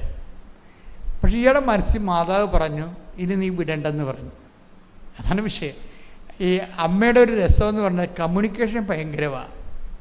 എൻ്റെ മക്കളെ, ഞാൻ എപ്പോഴും നിങ്ങളോട് ദേഷ്യപ്പെട്ടൊക്കെയാണ് എല്ലാ ദിവസവും സംസാരിക്കുന്നത്. കാരണം എന്ന് വെച്ച് കഴിഞ്ഞാൽ അവിശ്വസ്തരുടെ എണ്ണം കൂടുതലാണ്. കാര്യം അങ്ങനെ ഈ അവിശ്വസ്തരമായിട്ട് ഈ വള്ളം തള്ളിക്കൊണ്ട് പോകാൻ പറ്റത്തില്ല. ഉടമ്പടിയുടെ വള്ളം ഈ അവിശ്വസ്തരമായിട്ട് തള്ളിക്കൊണ്ട് പോകാൻ പറ്റത്തില്ല. അതുകൊണ്ട് അവിശ്വസ്തരെ ഉടമ്പടി എടുക്കാതിരിക്കാൻ വേണ്ടിയാണ് ഞാൻ എപ്പോഴും എല്ലാ ദിവസവും കുർബാന അടുപ്പിക്കുമ്പോൾ ഞാൻ പറയും, നിങ്ങൾ എടുക്കരുതെന്ന് പറയും. എന്താ കാര്യം? അവർ വയറ്റിപ്പഴപ്പ് കൊണ്ട് തൽക്കാലത്തിൻ്റെ കാര്യസാധ്യത്തിന് വേണ്ടി എടുക്കേണ്ടതാണ്. പക്ഷെ മറ്റുള്ളവരും പണി പിടിക്കും. കാര്യം 10 പേരെടുത്താൽ ആ വിശ്വസ്തരായ ആൾക്കാർക്ക് മാത്രമല്ല എടുക്കത്തുള്ളൂ, ബാക്കിയുള്ളവരെല്ലാം തള്ളപ്പെടത്തില്ലേ. അപ്പോൾ ഈ തള്ളപ്പെട്ട സാധനത്തിനെ പിശാച് ഉപയോഗിക്കും. നാട്ടിൽ പോയുമ്പോൾ പറയും, ഞാൻ ഉടമ്പടി എടുത്താണ്, എന്നിട്ട് കാര്യമൊന്നും നടന്നില്ലെന്ന് പറയും. അതാണ് വിഷയം. അപ്പം അതുകൊണ്ട് ഞാൻ എല്ലാ ദിവസവും ശരിക്കും ഇവരെ പറയും, നിങ്ങൾ ആലപ്പുഴ വരെ വരാനുള്ള യോഗ്യതയില്ലാത്ത ആൾക്കാരാണ്, ദയവായിട്ട് ഉടമ്പടി എടുക്കരുതെന്ന് എല്ലാ ദിവസവും പറയും. കാര്യം അവിശ്വസ്തരുടെ ഇവരെന്തെങ്കിലും ഒപ്പിക്കാൻ വേണ്ടി ഇരിക്കണവരാണ്. പക്ഷേ ഈ മനുഷ്യൻ അങ്ങനെയല്ല. ഈ മനുഷ്യൻ എന്താ ചെയ്യണമെന്ന് വെച്ച് കഴിഞ്ഞാൽ ഇദ്ദേഹത്തിന് കുറച്ചുകൂടി അവിടെ പാരിഷിൽ ബന്ധമുള്ളത് സ്പാനിഷ് പീപ്പിളുമായിട്ടാണ്. അദ്ദേഹത്തിൻ്റെ മനസ്സിൽ മാതാവ് പറഞ്ഞത് ഈ സ്പാനിഷ് പീപ്പിളിനെ കോൺസെൻട്രേറ്റ് ചെയ്ത് വർക്ക് ചെയ്യാൻ പറഞ്ഞു. സ്പാനിഷ് പീപ്പിളിനെ കോൺസെൻട്രേറ്റ് ചെയ്ത് വർക്ക് ചെയ്യാൻ പറഞ്ഞു. ടെക്സാസിലാണ്, അവിടെയുള്ള സ്പാനിഷ് പീപ്പിളുണ്ട്. അപ്പോൾ അവരെ കോൺസെൻട്രേറ്റ് വർക്ക് ചെയ്യാൻ പറഞ്ഞു. അപ്പോൾ ഇദ്ദേഹം എന്ത് ചെയ്ത്, ഇദ്ദേഹം ഇവിടുന്ന് സ്പാനിഷ് പത്രം മേടിച്ചു. കൃപാസനത്തിൽ സ്പാനിഷ് പത്രം വാങ്ങിച്ചിട്ട്, അപ്പോൾ ഈ സ്പാനിഷ് പീപ്പിളുമായിട്ട് അദ്ദേഹത്തിൻ്റെ വാട്സപ്പിലെ സുഹൃത്തുക്കൾ സ്പാനിഷാണ് കൂടുതലും. അപ്പോൾ അവരെന്നെ ചെയ്തെന്ന് വെച്ച് കഴിഞ്ഞാൽ ഈ സ്പാനിഷ് ഇങ്ങർക്കാണെങ്കിൽ മുറി സ്പാനിഷ് അറിയാൻ പാടുള്ളൂ, ചെറുതായിട്ടൊക്കെ അറിയാം. 5 മാസമായി ചെന്നിട്ട് അപ്പം ചെറുതായിട്ടൊക്കെ പഠിച്ചിട്ടുള്ളൂ. പക്ഷെ പഠിച്ചിരിക്കുന്ന സ്പാനിഷ് അനുസരിച്ചുകൊണ്ട് ഇദ്ദേഹം രാത്രി ഇരുന്ന് ഓരോ പേജ് എടുക്കും. ആ പേജിൽ ഇദ്ദേഹം കൃപാസനത്തെക്കുറിച്ചും പ്രത്യക്ഷീകരണ പ്രാർത്ഥനയെക്കുറിച്ചും മാതാവിനെക്കുറിച്ചും ഇന്ത്യയിൽ നടക്കുന്ന ഈ പ്രത്യക്ഷീകരണത്തെക്കുറിച്ചൊക്കെ പുള്ളി സ്പാനിഷ് ഭാഷയിൽ എഴുതി വെക്കും. എഴുതിയിട്ട് സ്പെയിൻകാരെ കാണുമ്പോൾ അദ്ദേഹം ഈ പത്രം കൊടുക്കും, അതിൻ്റെ കൂടെ ഈ ചീട്ടും കൊടുക്കും. ഇതാണ് വിശ്വസ്തത എന്ന് പറയുന്നതിൻ്റെ കാരണം. ഇപ്പം നമ്മൾ പലരും പത്രം കൊടുക്കുമ്പോൾ ഒരാളെ കണ്ട് ദൈവമേ മേടിച്ചാൽ മതിയായിരുന്നു, മേടിച്ച് തീർന്ന്, അത് വായിക്കണമെന്ന് പോലും പറയത്തില്ല. ആ പത്രവും നിങ്ങൾ വായിക്കണമെന്ന് പോലും പറയത്തില്ല. സാധാരണ തൊല്ല കഴുത്തേന്ന് പോയല്ല, ഒരെണ്ണം കുറഞ്ഞ് കിട്ടിയല്ല എന്നാണ് വിചാരിക്കുന്നത്. ഇതാണെങ്കിൽ ദൈവമാണെങ്കിൽ ഇതുപോലുള്ള ഫ്രോഡിനെ കാത്തിരിക്കും. ഉടമ്പടി എടുത്ത് ഉടക്കം മേടിക്കുന്ന പാർട്ടിയാണ് അവർ. ഇതുപോലുള്ള ഫ്രോഡിനെ കാത്തിരിക്കും ദൈവം. പിന്നെ ഈ പ്രാർത്ഥനയല്ല, ഒരു പ്രാർത്ഥനയും കേൾക്കത്തില്ല. എന്താ കാര്യത്തിന് ബേസിക്കായിട്ട് നിങ്ങൾ ഫ്രോഡാണെന്നുള്ളത് നിങ്ങൾ ദൈവദർശനെ പറഞ്ഞല്ലോ. അതാണ് ഈ വിഷയത്തിന് ഞാൻ നേരത്തെ നിങ്ങളോട് പറഞ്ഞായിരുന്നു.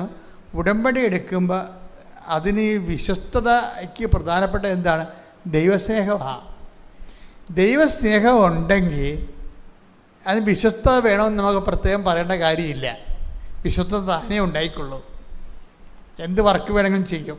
അപ്പോൾ ഇദ്ദേഹം ഈ നേഴ്സിംഗ് ഹോമില്ലേ, ഓൾഡ് ഏജ് ഹോംസിലൊക്കെ പോകും. അപ്പോൾ ഒരു ജോലിക്ക് പോകുമ്പോൾ അപ്പോൾ ഈ ജോലിയുടെ രസം എന്ന് വെച്ചാൽ ജോലി 2ാമത്തെ ഇൻ്റർവ്യൂ ഉണ്ടായി, 3ാമത്തെ ഇൻ്റർവ്യൂ ഉണ്ടായി. അപ്പോൾ ഇൻ്റർവ്യൂ എല്ലാം സക്സസ് ആയിരുന്നു. ഇൻ്റർവ്യൂ എല്ലാം സക്സസ്സാണ്. അപ്പോൾ വൈഫ് പറഞ്ഞു 3 ഇൻ്റർവ്യൂ ഉണ്ടാകത്തുള്ളൂ സാധാരണ അമേരിക്കയിലെന്ന് പറഞ്ഞു. അപ്പോൾ എല്ലാം സക്സസ്സായി. അപ്പോൾ ഇയാൾക്ക് ഉടനെ അപ്പോയിൻമെൻറ്റ് കിട്ടും. പക്ഷേ അപ്പോയിൻമെൻറ്റ് കിട്ടിയില്ല. അപ്പോയിൻമെൻറ്റ് കിട്ടിയില്ലെന്ന് പറഞ്ഞിട്ട് കിടാതെ ഇരുന്ന് അപ്പോൾ ഇയാൾക്കത് വിഷമമായി. എങ്ങനെ അപ്പോയിൻമെൻറ്റ്? 4ാമത്തെ ഇൻ്റർവ്യൂവിന് ഇയാളെ വിളിച്ച്. 4ാമത്തെ ഇൻ്റർവ്യൂ വിളിച്ചപ്പോൾ അവർ പറഞ്ഞു, 4ാമത്തെ ഇൻ്റർവ്യൂ അങ്ങനെ വിളിക്കാറില്ല ഒരിക്കലും. അവർ പറഞ്ഞു നിങ്ങളുടെ ഇന്ത്യൻ ഇൻകം അതിൻ്റെ സോഴ്സ് വെളിപ്പെടുത്തണമെന്ന് പറഞ്ഞു. ഇന്ത്യയിൽ നിങ്ങൾക്ക് എന്ത് ഇൻകം ഇപ്പോൾ വരുന്നുണ്ട്, അല്ലെങ്കിൽ ഇന്ത്യയിൽ നിങ്ങൾക്കുള്ള വരുമാന മാർഗം എന്താണ്, അതിൻ്റെ സോഴ്സ് എന്താണെന്ന് പറയണമെന്ന് പറഞ്ഞു.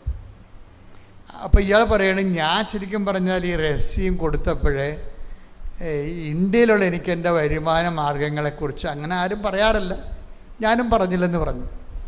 അങ്ങനെ ആരും പറയാറില്ല, ഞാനും പറഞ്ഞില്ല. പക്ഷെ കമ്പനി ചോദിച്ച സ്ഥിതിക്ക് ഞാൻ എൻ്റെ ഓഡിറ്ററിനെ വിളിച്ച് പറഞ്ഞു, ആ ടാക്സ് ഞാൻ അടക്കുന്ന ടാക്സും ആ അക്കൗണ്ടിൻ്റെ ഇൻകം എൻ്റെ വരുമാന മാർഗവും അതിൻ്റെ ഫുൾ ഡീറ്റെയിൽസ് തരാൻ പറഞ്ഞു.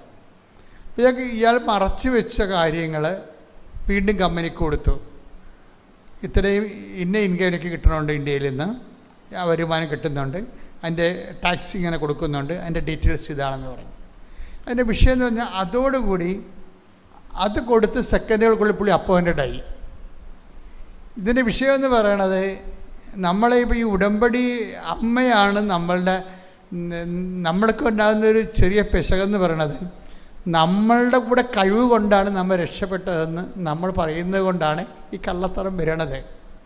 നമ്മുടെ കൂടെ കഴിവ് കൊണ്ടാണ് നമ്മൾ ജോലി കിട്ടിയത്, നമ്മുടെ മനസ്സിലൊരു അവബോധ മനസ്സിലൊരു സാധനമുണ്ട്, അതുകൊണ്ടാണ് നമ്മൾ ഈ കള്ളത്തരം കാണിക്കുന്നത്. ഇപ്പോൾ ഇത് ഫുൾ ആൻഡ് ഫുൾ ദൈവത്തിൻ്റെ അപ്പോയിൻമെൻ്റ് ആയത് കാരണം ഒരു കോംപ്രമൈസും ഇല്ല. ഇയാൾ മറച്ചു വെച്ച ടാക്സ് വരെ പറയേണ്ടി വന്ന്. അപ്പം സംഭവം സത്യമായി കഴിഞ്ഞാൽ ഇത് വർക്കൗട്ട് ചെയ്യണമെങ്കിൽ വിത്തിൻ നോ ടൈം. ഞാൻ പറഞ്ഞല്ലോ ഉടമ്പടി ഉടനടി പരിഹാരം എന്ന് പറഞ്ഞാൽ അതാണ്. അപ്പോഴെപ്പോഴും നമ്മൾ ശ്രദ്ധിക്കേണ്ട ഒരു വിഷയം, ഇതുപോലെ എല്ലാ വിഷയങ്ങളും ദൈവമായിട്ടുള്ള ഡീലെല്ലാം നമ്മളെ മനുഷ്യന്മാരുമായിട്ടുള്ള ഡീലേ നമുക്കറിയത്തുള്ളൂ. അതാണ് ഈ അബദ്ധം മുഴുവൻ പറ്റുന്നത്. അതാണ് മനുഷ്യന്മാരുടെ മാത്രമായിട്ട് ഡീലേ അറിയാൻ പാടുള്ളൂ. ഇപ്പോൾ എബ്രഹാം തന്നെ ഭാര്യനെ കൊണ്ടുവച്ചും പെങ്ങളാണെന്ന് പറഞ്ഞില്ലേ, അത് മനുഷ്യന്മാർ തമ്മിലുള്ള ഡീലാണ്. എബ്രഹാം കള്ളത്തരം പറഞ്ഞില്ലേ, പിന്നെ അത് വലിയ പ്രശ്നമായി അവിടുന്ന്. അപ്പം അതുപോലെ മനുഷ്യന്മാരുമായിട്ടുള്ള ഡീലാണ് നമുക്കറിയണത്.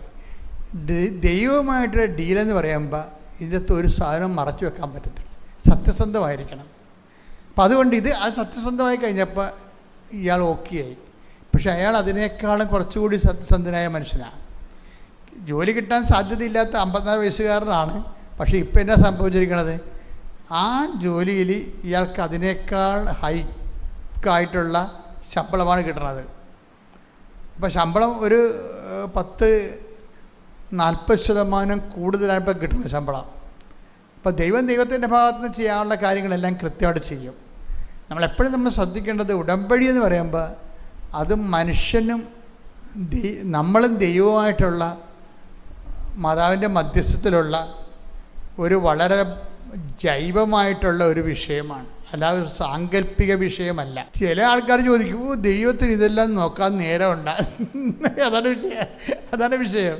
ദൈവത്തിന് ഇതെല്ലാം നോക്കാൻ നേരമുണ്ട്. അങ്ങനെയുള്ള പൊട്ടത്തരങ്ങൾ മനുഷ്യൻ അറിയാവുന്നതുകൊണ്ടാണ് നിൻ്റെ മുടിനാര് പോലും എണ്ണി വെച്ചിരിക്കണമെന്ന് പറഞ്ഞതിൻ്റെ കാരണം അതാണ് വിഷയം. നിൻ്റെ മുടിനാര് പോലും എണ്ണി വെച്ചിരിക്കണം നീച്ച പറയാൻ കാര്യം എന്താണ്? നമ്മൾ ദൈവത്തെ ടേക്ക് ഫോർ ഗ്രാൻഡഡ് ആവും. എന്നിട്ട് നമ്മൾ അതിൻ്റെ അടിയിൽ കൂടി നമ്മളുടേതായിട്ടുള്ള സൂത്രപ്പണികൾ ചെയ്യും. ഉടമ്പടി എപ്പോഴും നമ്മൾ ശ്രദ്ധിക്കേണ്ടത് വളരെ സത്യസന്ധമായ ഒരു മാർഗത്തിലൂടെ ആണ് ഉടമ്പടിയിൽ നമ്മൾ ജീവിക്കണമെങ്കിൽ. ഇപ്പോൾ ഈ മനുഷ്യൻ തന്നെ പറയണത്, അദ്ദേഹം വർക്ക് ചെയ്യാൻ പോകും. വർക്ക് ചെയ്യാൻ പോകുമ്പോൾ എന്താ ചെയ്യണമെന്ന് വെച്ച് കഴിഞ്ഞാൽ ചിലപ്പോൾ വർക്ക് അറ്റ് ഹോം കിട്ടും, അല്ലെങ്കിൽ കമ്പനി പോകണം. പക്ഷേ ചൊവ്വാഴ്ച കൃത്യമായിട്ടും ഈ ധ്യാനം കൂടും പുള്ളി. കഴിഞ്ഞ ദിവസം ധ്യാനം കൂടാൻ വേണ്ടിയുള്ള കൈപൊക്കാൻ പറഞ്ഞപ്പോൾ 5-10 പേരാണ് കൈപൊക്കിയത്. അപ്പോൾ കാര്യം ഉടമ്പടി എടുത്തപ്പോൾ നമ്മൾ പറഞ്ഞതല്ലേ, ഇതിൻ്റെ അപ്ഡേഷൻസ് വേണമെന്നുണ്ടെങ്കിൽ ഉടമ്പടി ധ്യാനം കൂടണം. എല്ലാ വ്യാഴാഴ്ചയും എല്ലാ ചൊവ്വാഴ്ചയും ഒരെണ്ണം കൂടണം. ഇത് കൂടിയിട്ടില്ല. ഇത് കൂടാത്തത് കാരണം എപ്പോഴും വെച്ചാൽ അപ്പം തന്നെ ഉടമ്പടി ബ്രേക്കായില്ലേ. അത് എപ്പോഴും നമ്മൾ ശ്രദ്ധിക്കണം. കാര്യം ദൈവത്തോട് പറഞ്ഞിട്ടുള്ള ഒരു കാര്യവും നമ്മൾ മറന്നു പോകരുത്. കാര്യം നമ്മൾ മറന്നിട്ട് കാര്യമില്ല, ദൈവം അത് ഓർത്തിരിക്കും. അതനുസരിച്ചുകൊണ്ട് ഈ വിഷയം ടേക്കപ്പ് ചെയ്യാൻ വൈകും. ഇപ്പോൾ ഈ മനുഷ്യൻ എന്താണ്, ആതുര സേവനത്തിന് പോകണം. അപ്പോൾ ആതുര സേവനത്തിന് പോകുമ്പോൾ ആദ്യം അദ്ദേഹം കമ്പനി അയാളെ വിളിക്കണ മുമ്പ് ചെയ്തുകൊണ്ടിരുന്നത്, അയാൾ ആഴ്ചയിൽ ഒരു ദിവസം ആതുര സേവനത്തിന് പോകും. ഭക്ഷണം വാങ്ങിച്ച് ഭക്ഷണം ഇല്ലാത്തവർക്ക് കൊടുക്കാൻ വേണ്ടി ആതുരാലയങ്ങളിൽ പോകും. അപ്പോൾ അദ്ദേഹം പറയണത്, എനിക്ക് വേണമെങ്കിൽ പോകാതിരിക്കാമായിരുന്നു. ആ സമയത്ത് എനിക്ക് ജോലിയില്ലല്ലോ. അപ്പോൾ എനിക്ക് വേണ്ടി ഒരു കമ്പനിയിൽ ആ 3 മണിക്കൂറുണ്ടെങ്കിൽ ഒരു ഇമെയിൽ ആപ്ലിക്കേഷൻ സെറ്റപ്പ് ചെയ്ത് പുട്ടപ്പ് ചെയ്ത് വിടാൻ പറ്റും. പക്ഷെ അതെടുക്കാതെ ആ 3 മണിക്കൂർ ആതുര സേവനത്തിന് പോകും. അപ്പോൾ ആ സാക്ഷ്യം കേട്ടപ്പോൾ എനിക്ക് മനസ്സിലായി, ഇത് കുറച്ച് കഴിയുമ്പോൾ ഇത് വർക്കൗട്ട് ചെയ്യുമെന്നുള്ളത്. അതായത് വിശ്വസ്തത എന്ന് പറയുമ്പോൾ ഈ ഒരു വിഷയത്തിലെ വളരെ ഗുരുതരമായ ഒന്ന് പ്രാർത്ഥിക്കാം മക്കളെ. കർത്താവായ ദൈവമേ, ഉടമ്പടി ജീവിതത്തിലെ അങ്ങയോട് കാണിക്കേണ്ട വിശ്വസ്തതയ്ക്ക് ആവശ്യമായ ദൈവസ്നേഹവും ദൈവസ്നേഹത്തിന് ഉപോത്ബലമായ ദൈവസ്നേഹം ഞങ്ങൾക്ക് നൽകണമേ. അപ്പോൾ ഇതൊരു ഉപോത്ബലമായ അഭിഷേകമാണ്. അപ്പം ഇടയ്ക്കിടയ്ക്ക് നിങ്ങൾ ഈ അഭിഷേകത്തിന് വേണ്ടി പ്രാർത്ഥിക്കണം. ഉടമ്പടിയിൽ എപ്പോഴും ഞാൻ നിങ്ങളോട് പറയാം, അഭിഷേകം എന്ന് പറയുന്നത് വളരെ സീരിയസ് ആയിട്ടുള്ള കാര്യമാണ്. പോസിറ്റീവ് കാര്യങ്ങൾക്കാണ് അനുഗ്രഹമുള്ളത്, നെഗറ്റീവ് കാര്യങ്ങൾക്ക് വേണ്ടത് അഭിഷേകമാണ്. പോസിറ്റീവ് കാര്യങ്ങളൊക്കെയാണ് നമുക്ക് ഈ അനുഗ്രഹം മാത്രമല്ലേ അറിയത്തുള്ളൂ. അത് നമ്മൾ എപ്പോഴും ദൈവത്തോട് അനുഗ്രഹമേ ചോദിക്കത്തുള്ളൂ. പക്ഷേ ജീവിതം അങ്ങനെ അല്ല. ജീവിതം ഇന്ന് ഇപ്പോൾ രാത്രിയാകാൻ പോവുകയാണ്. ഈ രാത്രി മുഴുവൻ കഴിഞ്ഞാൽ പിന്നെ പകൽ വരും, ഇല്ലേ? ഇപ്പം ജീവിതത്തിൽ പോസിറ്റീവായിട്ടുള്ള കാലം മാത്രമല്ല, പ്രകാശകാലം മാത്രമല്ല, ഇരുട്ടിൻ്റെ കാലവും ഉണ്ടാകും. മിക്സ് ചെയ്താണ് ഇത് വരണത്. അപ്പോൾ നമ്മളെ സംബന്ധിച്ചിടത്തോളം പോസിറ്റീവായിട്ടുള്ള കാര്യം, ഇപ്പം ജോലി കിട്ടണം. ജോലി എന്താണ്? അനുഗ്രഹമല്ലേ? അല്ലേ? അനുഗ്രഹമല്ലേ? മകളുടെ കല്യാണം നടക്കണം, അതെന്താണ്? അനുഗ്രഹമല്ലേ? Physical favours. നിങ്ങൾക്ക് നല്ല പരീക്ഷ എഴുതിക്കൊണ്ടിരിക്കുന്ന കുഞ്ഞുങ്ങൾ, അവർക്ക് നല്ല മാർക്ക് കിട്ടണം, അത് അനുഗ്രഹമല്ലേ? അപ്പോൾ ഇതെല്ലാം അനുഗ്രഹമാണ്. ഇനി വീടിൻ്റെ ജപ്തി മാറണം, അല്ലെങ്കിൽ വീട് വെക്കാനുള്ള ലോൺ കിട്ടണം. അതൊക്കെ ഇപ്പോൾ ലോൺ കിട്ടണമെന്ന് പറയുമ്പോൾ നിങ്ങൾക്ക് ഇതൊക്കെ പ്രാർത്ഥിക്കേണ്ട വിഷയമാണ്. പക്ഷേ വീടില്ലാതെ ഒന്ന് ജീവിച്ച് നോക്കണം, വരും അറിയും. വീടില്ലാതെ ജീവിച്ച് നോക്കണം. പണ്ട് ഇപ്പോഴത്തെ അപ്പന്മാരൊക്കെ ജീവിച്ചിരുന്ന പണ്ടത്തെ പെരകൾ, നമ്മൾ ചോറ് തിന്നുമ്പോൾ മുകളിൽ നിന്ന് വെള്ളം വീഴുമായിരുന്നു ചോറ്റുപാത്രത്തിൽ. അവിടെയൊക്കെ മക്കളാണ് ഇന്ന് രസപ്പെട്ട അവരുടെ വേദനയും കഷ്ടപ്പാടും കൊണ്ടാണ് ഇന്ന് അപ്പന്മാർക്കൊക്കെ ഒരു മണ്ടത്തരം തോന്നി, ഞങ്ങൾ അനുഭവിച്ചു, ഞങ്ങളുടെ മക്കൾ അനുഭവിക്കരുതെന്ന്. അങ്ങനെയല്ലേ അങ്ങനെ എല്ലാവരും പറയണത്, ഞങ്ങൾ അനുഭവിച്ചു, ഞങ്ങളുടെ മക്കൾ അനുഭവിക്കരുത്. പക്ഷേ മക്കൾ അനുഭവിക്കണേ, മക്കൾ നമ്മൾ അനുഭവിപ്പിക്കുന്നുണ്ട് ഇപ്പം. അതാണ് വിഷയം. നമ്മൾ ആത്മാർത്ഥമായിട്ട് ഞങ്ങൾ അനുഭവിച്ചു, ഞങ്ങളുടെ മക്കൾ അനുഭവിക്കരുത്. ഇപ്പം എന്ത് ചെയ്ത് മക്കൾ തിരിച്ച് നമ്മൾ അനുഭവിപ്പിക്കുന്നുണ്ട്. കാര്യം അവർക്ക് ചക്കി കുത്തി പത്താഴം പെറ്റു, ചക്കി കുത്തി അമ്മ വെച്ചു, ഞാനുണ്ടെന്ന് പറയത്തില്ലേ? അതാണ് ഞാനുണ്ട്. എങ്ങനെ ഉണ്ട്? അത് പത്താഴം പെറ്റെന്ന്. പത്താഴം പ്രസവിക്കണമെങ്കിൽ എന്തെല്ലാം പാടാരെങ്കിൽ ആ ചെള്ളയിൽ കിടന്നും വെയിലത്ത് കിടന്നും മഴയത്ത് കിടന്നൊക്കെ പണിയെടുക്കണ പത്താഴം പ്രസവിക്കത്തില്ല. അപ്പോൾ ഈ കഷ്ടപ്പാടൊന്നും ഇല്ലാതെ നിങ്ങൾ മക്കളെ വളർത്തിക്കൊണ്ട് വരും. മക്കൾക്കൊന്നും അറിയാൻ പറ്റത്തില്ല. അപ്പോൾ സ്വാഭാവികമായിട്ടും അപ്പോൾ അവർ നമ്മളോട്, അവർക്ക് 10-17 വയസ്സാകുമ്പോൾ പറയും, അതിന് അമ്മയും അപ്പനും കഷ്ടപ്പെട്ട് ഞങ്ങളെന്ത് ചെയ്യണമെന്ന് ചോദിക്കും. അവർ തിരിച്ച് ചോദിക്കും. അതല്ലേ അവർ ചോദിക്കുന്നുണ്ടല്ലോ ഇപ്പോൾ. അതിന് അമ്മയും അപ്പയും കഷ്ടപ്പെട്ട് നിങ്ങളുടെ കയ്യിരിപ്പ് കൊണ്ടാണ്, അതിന് ഞങ്ങളെന്ത് ചെയ്യും? ഞങ്ങളുടെ കാലത്ത് ഈ പ്രശ്നമൊന്നും ഇല്ലല്ലോ, ഞങ്ങൾ ജനിച്ച് കുടുംബത്തെ ഐശ്വര്യം ഉണ്ടായിരുന്നു. അതാണ് വിഷയം. അവർ നമ്മളെ പറയാൻ പോലും അനുവദിക്കത്തില്ല. മക്കളെ പറയാൻ പോലും അനുവദിക്കത്തില്ല. കാര്യം അവർക്ക് നിങ്ങൾ ചോദിക്കണതെല്ലാം കൊടുത്തു. പെമ്മക്കളാണെങ്കിൽ പെമ്മക്കളെ മുഴുവൻ ചീത്തയാക്കിയിരിക്കണ ആരാണ് ചീത്തയാക്കണത്? അമ്മമാരല്ല, അപ്പന്മാർ ചീത്തയാക്കണം. പെമ്മക്കളെ മുഴുവൻ ചീത്തയാക്കി കളഞ്ഞതും പെമ്മക്കളിൽ നിന്ന് കാണിക്കുന്ന എല്ലാ കോപ്പറേറ്റത്തിന് പിന്നിലും അപ്പന്മാരുണ്ട്. നമ്മളെങ്ങനെ സ്റ്റാൻഡേ പിടിച്ചാലും അപ്പൻ വേറെ ഒരു വഴി ഉണ്ടാക്കിയിട്ട് അവരെ സപ്പോർട്ട് ചെയ്യും. അവരതിനെ വലുതായി കഴിഞ്ഞാൽ ഇത് തന്നെ ഇരിക്കും അവസ്ഥ. അപ്പന്മാർ കാണിക്കുന്ന ക്രിമിനലിസം ഭയങ്കരമാണ് ഈ പെമ്മക്കളുടെ വിഷയത്തിൽ.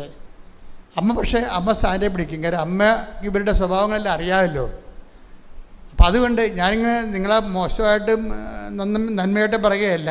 ഇങ്ങനെ എന്തെങ്കിലും വിഷയങ്ങളൊക്കെ ഉണ്ടെങ്കിൽ നിങ്ങളല്ലൽ അനുഭവിക്കുമ്പോൾ നിങ്ങളുടെ മക്കളും അല്ലൽ അനുഭവിക്കുന്ന രീതിയിൽ അവരത് നമ്മൾ ഒരുമിച്ച് സഹിച്ചു പോകണം. അല്ല അവരൊന്നും അറിയിക്കാതെ നിങ്ങൾ നടന്നൊരു കാര്യമില്ല. ശരിക്കും അവരൊന്നും അറിയിക്കാതിരുന്നൊരു കാര്യമില്ല. അവരറിയിക്കണം, അവരറിയണം. ശ്രദ്ധിക്കട്ടെ. ഹല്ലേലൂയ.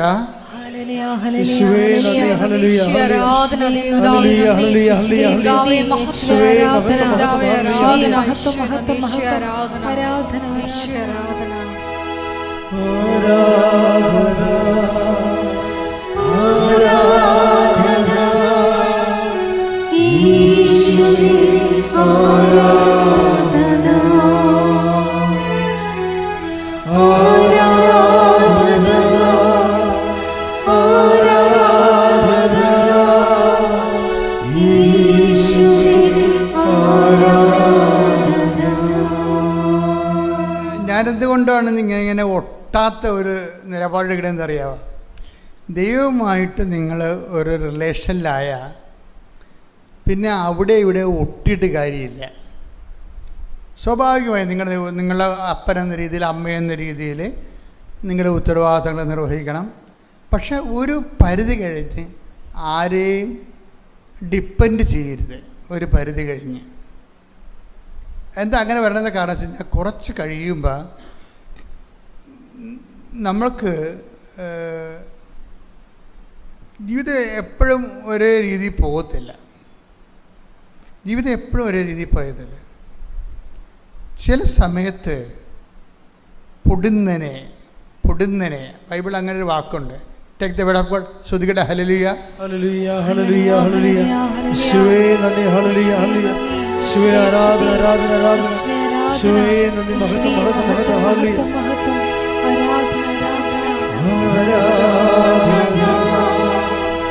ആരാധന ആരാധന ആരാധന യേശുവേ ആരാധന. മത്തായി 24:29. മത്തായി 24:29. അക്കാലത്തെ പീഡനങ്ങൾക്ക് ശേഷം പൊടുന്നനെ സൂര്യൻ ഇരുണ്ടുപോകും, ചന്ദ്രൻ പ്രകാശം തരികയില്ല, നക്ഷത്രങ്ങൾ ആകാശത്തിൽ നിന്ന് നിപതിക്കും, ആകാശശക്തികൾ ഇളകുകയും ചെയ്യും. ഇന്നിൻ്റെ വിഷയം എന്ന് വെച്ച് കഴിഞ്ഞാൽ,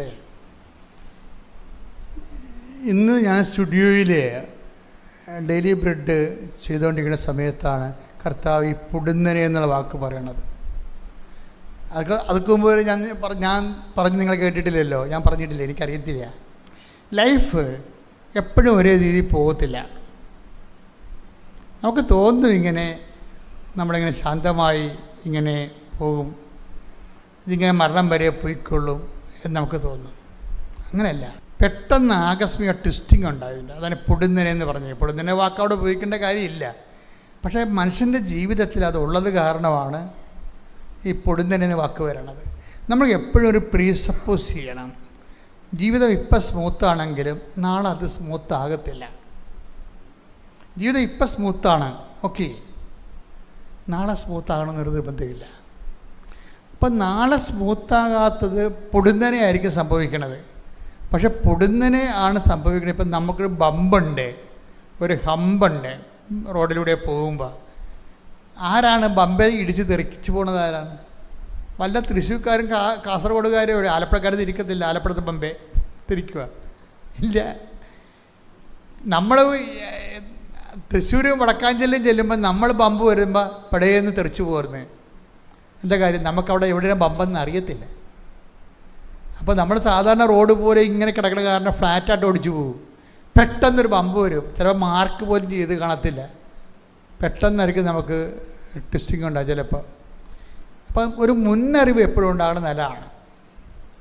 അതാണ് ഈ ബമ്പ് ഹെഡ് എന്നൊക്കെ എഴുതി വെക്കുന്നത്. ബമ്പ് ഹെഡ്, അതായത് പമ്പ് ഇങ്ങനെ ഉയർന്ന സ്ഥലം സ്കൂളൊക്കെ ഉള്ളത് കാരണം സ്ലോ ഡൗൺ ചെയ്യാൻ വേണ്ടി മുമ്പിൽ ബമ്പുണ്ടെന്നാണ് ഈ പറയണത്. അല്ലെങ്കിൽ കുഴിച്ചിട്ടേക്കും ഹമ്പെന്നും പറഞ്ഞ്. അതെ, പക്ഷേ നമ്മൾക്ക് ട്രാഫിക്കിൽ കാണിക്കും നമ്മളെ മുമ്പിൽ അതുണ്ടെന്ന്. പക്ഷേ ജീവിതത്തിൽ അതുപോലെ ട്രാഫിക് സൈനൊന്നുമില്ല. ഇതിങ്ങനെ ഓടിച്ചു പോയേ ഉള്ളൂ. തട്ടിക്കളയുമ്പോഴാണ് നമ്മൾ സകടം പറയണത്. അപ്പോൾ അതുകൊണ്ട് ഈശോ നേരത്തെ പറഞ്ഞിട്ടുണ്ട് പൊടുന്നനെ എന്ന് പറഞ്ഞിട്ടുണ്ട്. പൊടുന്നനെ. അപ്പോൾ അത് പൊടുന്നനെ ഉള്ളത് കാരണം നമ്മൾ പ്രിക്കോഷ്യസ് ആയിരിക്കണം വിഷയം. ഇപ്പം നിങ്ങളവർക്ക് നിങ്ങളുടെ കുടുംബ പ്രാർത്ഥന എന്താ കുഴപ്പം? കുടുംബ പ്രാർത്ഥന നിങ്ങളുടെ ഇത് വിഷയമൊന്നുമില്ലല്ലോ. കുടുംബ പ്രാർത്ഥന ഉണ്ടല്ലോ. ഞായറാഴ്ച കുർബാന, കുമ്പസാരം, അതെല്ലാം ഉണ്ടല്ലോ, കുഴപ്പമില്ല. നമ്മളിങ്ങനെ മക്കളെ പ്രാർത്ഥിക്കണില്ലേ? ഉണ്ട്, മക്കളും പ്രാർത്ഥിക്കുന്നുണ്ട്. അപ്പം നമ്മൾ ഓക്കെ ആണെന്ന് വിചാരിക്കും. പക്ഷേ ഒരു പ്രശ്നം വെച്ച് കഴിഞ്ഞാൽ ഇപ്പം പ്രധാനമന്ത്രി എന്താ വിളിച്ച് പറഞ്ഞത്? എണ്ണ ഉള്ളൊരു സൂക്ഷിച്ച് വെക്കണം, കയ്യിൽ പെട്രോളോ വല്ലതും ഉണ്ടെങ്കിൽ അത് സൂക്ഷിച്ച് വെക്കണം, ഭക്ഷണം ഉണ്ടെങ്കിൽ അത് സൂക്ഷിച്ച് വെക്കണം. ഒരു ഇൻ്റർനാഷണൽ ലോക്ക്ഡൗൺ ഉണ്ടാകാൻ സാധ്യതയുണ്ട്. അതാണ് സാധനം. അപ്പം നേരത്തെ നമുക്കൊരു അറിവ് തരണതാണ് ഈ സംഭവം. പക്ഷേ ഇതുപോലുള്ള അറിവ് ബൈബിൾ തരണത് പൊടുന്നനെ എന്നുള്ള വാക്ക് ഉപയോഗിച്ചുകൊണ്ടാണ്. അപ്പോൾ എന്നാ ചെയ്യണം? ഈ പൊടുന്നനെ എന്ന് പറയുമ്പോൾ പൊടുന്നനെ വരുമ്പോൾ തന്നെ കാക്ക നോക്കറിയും മുണ്ടി കൊണ്ടാലേ അറിയത്തുള്ളൂ. പറഞ്ഞാൽ കൊണ്ടറിഞ്ഞിട്ട് കാര്യമില്ല. അതിന് നമ്മൾ എന്ത് ചെയ്യണമെന്ന് വെച്ച് കഴിഞ്ഞാൽ ഈ ഇങ്ങനെയുള്ള കാഷ്വാലിറ്റി ഫേസ് ചെയ്യാനുള്ളൊരു മാർഗം നേരത്തെ ഈ മെഴുത്ത പശുക്കളെ കാണുമ്പോൾ തന്നെ മെല്ലിച്ച പശുക്കൾ വരുന്നുണ്ടെന്ന് ബോധം വേണം നമുക്ക്. ജോസഫിൻ്റെ സ്വപ്നം അല്ലേ?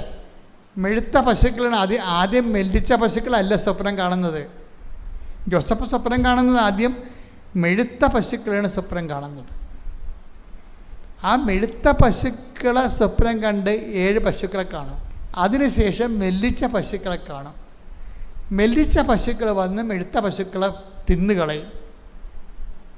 അപ്പോൾ ഈ ഫറവോ പറയും, എന്താണ് ഇതിൻ്റെ അർത്ഥം? അപ്പോൾ അവർ പറയും, സ്വപ്നക്കാരൻ ഒരു ജോസഫ് ഒരുത്തനുണ്ട്, അതിനോട് ചെന്ന അങ്ങനെ വിളിപ്പിച്ച കാര്യം പറയും.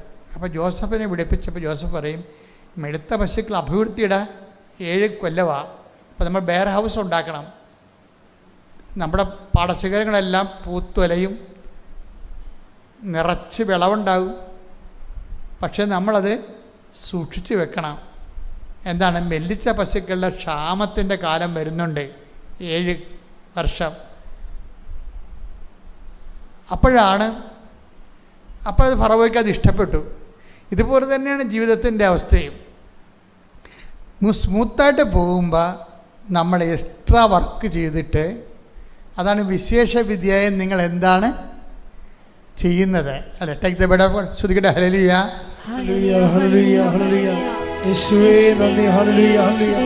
യേശുവേ ആരാധന, ആരാധന. മത്തായി 5:46-47. മത്തായി 5:46-47. നിങ്ങളെ സ്നേഹിക്കുന്നവരെ നിങ്ങൾ സ്നേഹിച്ചാൽ നിങ്ങൾക്ക് എന്ത് പ്രതിഫലമാണ് ലഭിക്കുക? ചുങ്കക്കാർ പോലും അത് തന്നെ ചെയ്യുന്നില്ലേ? സഹോദരങ്ങളെ മാത്രമേ നിങ്ങൾ അഭിവാദനം ചെയ്യുന്നുള്ളൂവെങ്കിൽ വിശേഷവിധിയായി എന്താണ് വിശേഷവിധിയായി എന്താണ് നിങ്ങൾ ചെയ്യുന്നത്? സഹോദരനെ മാത്രമേ സ്നേഹിച്ചാൽ നമ്മുടെ ഉത്തരവാദിത്തങ്ങൾ മാത്രം നിർവഹിച്ചുകൊണ്ട് ദൈവത്തോടുള്ള മിനിമം പ്രോഗ്രാമിൽ ജീവിച്ചാൽ വിശേഷവിധിയായി നിങ്ങൾ എന്താണ് ചെയ്യണത്? ഇപ്പോൾ ചിലർ ഉടമ്പടി എടുക്കണില്ല എന്ന് പറയും, എനിക്കിപ്പോൾ പ്രശ്നങ്ങളൊന്നും ഇല്ലല്ല എന്ന് പറയും. അതാണ് പ്രശ്നം. ഇപ്പോൾ ഞാനിപ്പോൾ നിങ്ങളെ ഉടമ്പടി എടുക്കണില്ലേ, അപ്പോൾ കൂടെ വന്ന് താനിട എനിക്കിപ്പോൾ പ്രത്യേകിച്ച് കാര്യമൊന്നും ഇല്ലെന്ന് പറയും. പക്ഷെ അങ്ങനെയല്ല, ഈ പ്രത്യേകിച്ച് കാര്യമൊന്നും ഇല്ലാത്തപ്പോഴാണ് നമ്മൾ ഉടമ്പടി എടുക്കേണ്ടത്. എന്താ കാര്യം പൊടുന്നതിനെ ഉണ്ടാവും. ഒരിക്കലും ഉടമ്പടി എടുക്കണമെന്ന് നിങ്ങളോട് ആരെങ്കിലും പറഞ്ഞാൽ അതിൻ്റെ അർത്ഥം എന്തോ കാര്യം മോശകരമായിട്ടുള്ളത് സംഭവിക്കാൻ പോകുന്നു. കരുതലോടെ ഇരിക്കാനാണ് എൻ്റെ അർത്ഥം. ആരെങ്കിലും നിങ്ങളോട് ഉടമ്പടി എടുക്കണമെന്ന് പറഞ്ഞാൽ അതിൻ്റെ അർത്ഥം എന്താണ്? എന്തോ ഈ കാണുന്ന അന്തരീക്ഷം മാറാൻ പോകുന്നു, ക്ലൈമറ്റ് ചേഞ്ച് ചെയ്യാൻ പോകുന്നു, ന്യൂനമർദ്ദം വരാൻ പോകുന്നു, അതുകൊണ്ട് ഇപ്പോഴേ ഒരുങ്ങിയിരിക്കാൻ പറയുക. എന്തെല്ലാം സംഭവം നടക്കണമെന്നറിയോ? ഒരു ദിവസമേ ഒരു തഹസിൽദാർ എന്നെ കാണാൻ വന്ന തഹസിൽദാർ. അപ്പം തഹസിൽദാറിൻ്റെ പ്രശ്നം എന്ന് പറയുന്നത് ഇതുപോലെ പൊടുന്നനെ വന്ന പ്രശ്നമാണ്. ഒരു സുപ്രഭാതത്തിൽ തഹസിൽദാർ സസ്പെൻഷനായി. അപ്പോഴേ സസ്പെൻഷൻ്റെ പ്രശ്നം എന്ന് വെച്ച് കഴിഞ്ഞാൽ, സസ്പെൻഷൻ കിട്ടാനുള്ള കാരണം അത് നിങ്ങൾ അറിയണമല്ലാണ്, കൈക്കൂലി വാങ്ങിക്കുന്നില്ലെന്നും ഞാൻ സസ്പെൻഡായത്. കൈക്കൂലി മേടിക്കണില്ല എന്ന് വെച്ച് കഴിഞ്ഞാൽ ഇയാളുടെ ഒരു രീതി എന്ന് പറയണത്, ഒരു യൂണിയനിലും ഇല്ല കക്ഷി ഒരു യൂണിയനിലും ഇല്ല. യൂണിയനില്ലാതെ ഒരുമാതിരിപ്പെട്ടവർക്ക് ഗവൺമെൻറ്റിൽ വർക്ക് ചെയ്യാൻ പറ്റത്തില്ല. പക്ഷേ ഇയാളെ കുറച്ച് വേറിട്ട ടൈപ്പ്. ഇവിടെ പറയണത് യൂണിയൻകാരല്ലല്ലോ എനിക്ക് ശമ്പളം തരണത്, സർക്കാരല്ലേ, അതിന് ഞാൻ മാന്യമായിട്ട് ജോലി ചെയ്യുന്നതുകൊണ്ടാണ് എനിക്ക് ശമ്പളം കിട്ടുന്നത്, പിന്നെ യൂണിയൻ്റെ ആവശ്യം എന്ത്? ആ രീതിയിൽ പുള്ളിക്കാരൻ യൂണിയനിലുമില്ല. പിന്നെ വേറൊരു പ്രസവമൊക്കെ പുള്ളി ചെയ്യും. പുള്ളി ചെയ്യുന്ന പ്രസവം എന്ന് പറയണത് ഈ ബന്ദ്, അതുപോലെ തന്നെ ഹർത്താൽ. ഇപ്പോഴല്ലേ ഈ ബന്ധമൊക്കെ കുറഞ്ഞത്, അന്ന് മുട്ടിന് ഹർത്താലായിരുന്നു ഈ മനുഷ്യൻ എൻ്റെ അടുത്ത് വരുമ്പോൾ. അപ്പോൾ ഇത് യൂണിയൻകാർ ഓരോ ഹർത്താലൊക്കെ ഉണ്ടാക്കുമ്പോൾ ആരെല്ലാം ഓഫീസിൽ വന്നില്ലെങ്കിലും ഇയാൾ കൃത്യമായിട്ട് ഓഫീസിൽ വരും. അവസാനം യൂണിയൻകാർക്ക് ഇങ്ങനൊരു കരടായി. ഇവനിട്ടൊരു പണി കൊടുക്കണമല്ലോ എന്ന് വിചാരിച്ചു. ഒരു സുപ്രഭാതത്തിൽ അവർക്ക് പണി കൊടുക്കാൻ എളുപ്പമാണല്ലോ, കാര്യം വകുപ്പ് മന്ത്രിയും കാര്യങ്ങളെല്ലാം ഇവിടെ കയ്യിൽ തന്നെ ആയിരിക്കും. പെട്ടെന്ന് വിജിലൻസ് വന്ന് അപ്പം തന്നെ ഡോറെല്ലാം ക്ലോസ് ചെയ്ത് എല്ലാത്തിനെയും പുറത്താക്കി. ഇയാളുടെ മേശവിരി എല്ലാം മേശെടുത്ത് ആക്കുവെല്ലാം മേടിച്ച് എല്ലാ അക്കൗണ്ട് ബുക്കെല്ലാം എടുത്ത് റിപ്പോർട്ട് ബുക്ക് എടുത്ത് അനുദിന സംഭവങ്ങളെല്ലാം എടുത്ത് നോക്കി എല്ലാ സാധനം എടുത്ത് ഓഡിറ്റ് ചെയ്ത് സ്പോട്ടിൽ കുറേ മിസ്റ്റേക്ക് കണ്ടുപിടിച്ച് അപ്പം തന്നെ സ്പോട്ടിൽ സസ്പെൻഷനായി. വലിയ തെറ്റൊന്നും ചെയ്തിട്ടില്ല. പിന്നെ അവർക്ക് പിന്നെ സസ്പെൻഡ് ചെയ്യാൻ തീരുമാനിക്കണേ പിന്നെ തെറ്റിൻ്റെ പ്രത്യേകിച്ച് ആവശ്യമില്ലല്ലോ. തെറ്റാക്കവരുണ്ടായിക്കൊള്ളൂ. അതാണ് വിഷയം. തെറ്റക്കാരുണ്ടായിക്കൊള്ളൂ. കാരണം ആ ബേസിലല്ലേ ഈ ഇപ്പോൾ വന്നിരിക്കണത്. ഇയാൾ വെള്ളത്തിലായി. ഇയാൾക്ക് ഭയങ്കര സങ്കടം. കാര്യം പുള്ളിക്ക് മിനിമം പ്രാർത്ഥനയൊക്കെ ഉള്ള ആളാണ്. ഇപ്പോൾ കുടുംബ പ്രാർത്ഥനയുണ്ട്. ഇത് 96-ലോ 97-ലോ കേസായത്. അപ്പോൾ ഇയാൾ കുടുംബ പ്രാർത്ഥനയുണ്ട്, വൈഫുണ്ട്, 2 മക്കളുണ്ട്. അവർ പള്ളിയിലൊക്കെ പോവും, ഞായറാഴ്ച പള്ളിയിൽ പോവും. അപ്പോൾ ഒരു നോർമൽ കുടുംബമായി ശരിക്കും പറഞ്ഞാൽ. ഞായറാഴ്ച ഒന്നും പുള്ളി മിസ് ചെയ്യത്തില്ല. അപ്പോൾ പുള്ളി എന്നോട് ചോദിച്ചതേ, ഞാനിങ്ങനെ വളരെ മര്യാദക്ക് മാന്യമര്യാദക്ക് ജീവിക്കുന്ന ഒരാളാണല്ലോ, സത്യത്തിന് വേണ്ടിയാണ് ഞാൻ ജീവിച്ചത്, പക്ഷേ എനിക്കിങ്ങനെ വന്നു പോയില്ല അച്ഛാന്ന് പറയും. എനിക്കിങ്ങനെ വന്നു. അപ്പോൾ പുള്ളിക്ക് സങ്കടമാണ്. ഞാൻ നിങ്ങളോടൊക്കെ പറയണമെങ്കിലും പുള്ളിക്ക് സങ്കടമാണ്, ധാർമ്മരോക്ഷമായിരിക്കും. ദൈവത്തോടും രോഷമുണ്ട് പുള്ളിക്ക്. ദൈവത്തിനൊപ്പം ജീവിച്ചിട്ട് ദൈവം എന്നെ സംരക്ഷിച്ചില്ല എന്നുള്ള സങ്കടമുള്ളെങ്കിൽ, ദൈവത്തിനൊപ്പം ജീവിച്ചിട്ടും ദൈവം എന്നെ സംരക്ഷിച്ചില്ലല്ല. എന്നാ കാട്ടാളന്മാർ എല്ലാവരും കൂടി ഒത്തുകൂടിയപ്പോൾ ഞാൻ ഔട്ടായില്ലേ. ഇതെൻ്റെ പ്രശ്നം. ഇതിനേക്കാൾ വലിയ പ്രശ്നമുണ്ട്. ഇയാളെ വൈഫിന് ഇയാളെ താല്പര്യമില്ല. എന്ത്? വൈഫിന് ഇഷ്ടമാണ്, അവർ വരുമ്പോൾ ജീവിക്കുന്നുണ്ട്. പക്ഷെ വൈഫിന് ഇയാളൊരു ആണല്ലെന്നാണ് പറയണത്. വേറെ ഫിസിക്കൽ പ്രോബ്ലം ഒന്നുമില്ല. പുള്ളി ആണെന്ന് പറയുന്ന ആൾ കൈക്കൂലി വാങ്ങിക്കുന്ന ആളായിരിക്കും. അതാണ് പ്രശ്നം. അത് വേറൊരു വൈഫ്. എന്ന് വെച്ച് കഴിഞ്ഞാൽ പുള്ളിയുടെ ഭാര്യയുടെ അനിയത്തി എക്സൈസ് ഓഫീസറാണ്. ഭാര്യയുടെ അനിയത്തിയുടെ ഈ വൈഫിൻ്റെ അനിയത്തിയുടെ ഭർത്താവ് എക്സൈസ് ഓഫീസറാണ്. അപ്പം അവിടെ നമുക്കറിയാമല്ലേ, കിമ്പിളൊക്കെ കിട്ടും. അവർക്ക് കാറൊക്കെ ഉണ്ട്. മക്കളും അപ്പനും അമ്മയും കൂടിയൊക്കെ ടൂറിനൊക്കെ പോവും. ശനിയാഴ്ചയൊക്കെ അവർ പുറത്ത് പോയി ഭക്ഷണം കഴിക്കും. അടിച്ചു പൊളിച്ചുള്ള ജീവിതമാണ്. ഇവർക്ക് കാറൊന്നുമില്ല. അയാൾക്കൊരു പഴയ ലാംബി സ്കൂട്ടറാണ് ഉള്ളത്. ഇയാൾക്ക് കൈക്കൂലിയൊന്നും മേടിക്കാത്ത കാരണം ഇയാൾക്ക് ഉള്ള ശമ്പളം കൊണ്ട് അഡ്ജസ്റ്റ്. അപ്പം തന്നെ ഈ അനിയത്തിൻ്റെ വീട്ടിലൊന്നും അടിയന്തരം ഉണ്ടായി ഇവർ പോകത്തില്ല. പോയി അവിടെ പോയി നാറാൻ കഴിയില്ലെന്നും പറഞ്ഞ് പോകത്തില്ല. അവരെ 10 ക്ലാസ് കാണേണ്ടി വരുമല്ലോ ചോദിച്ചിട്ട് ഇവർ ഇങ്ങനെ ഒതുങ്ങിപ്പോവുകയാണ്. ഈ ഒതുക്കത്തിന് മുഴുവൻ കാരണം ഈ മഫനായ ഭർത്താവാണല്ലോ എന്നാണ് ഭാര്യ പറയണത്. അപ്പോൾ ഇപ്പോഴെന്നാ പറ്റി? ആ ശമ്പളവും പോയി.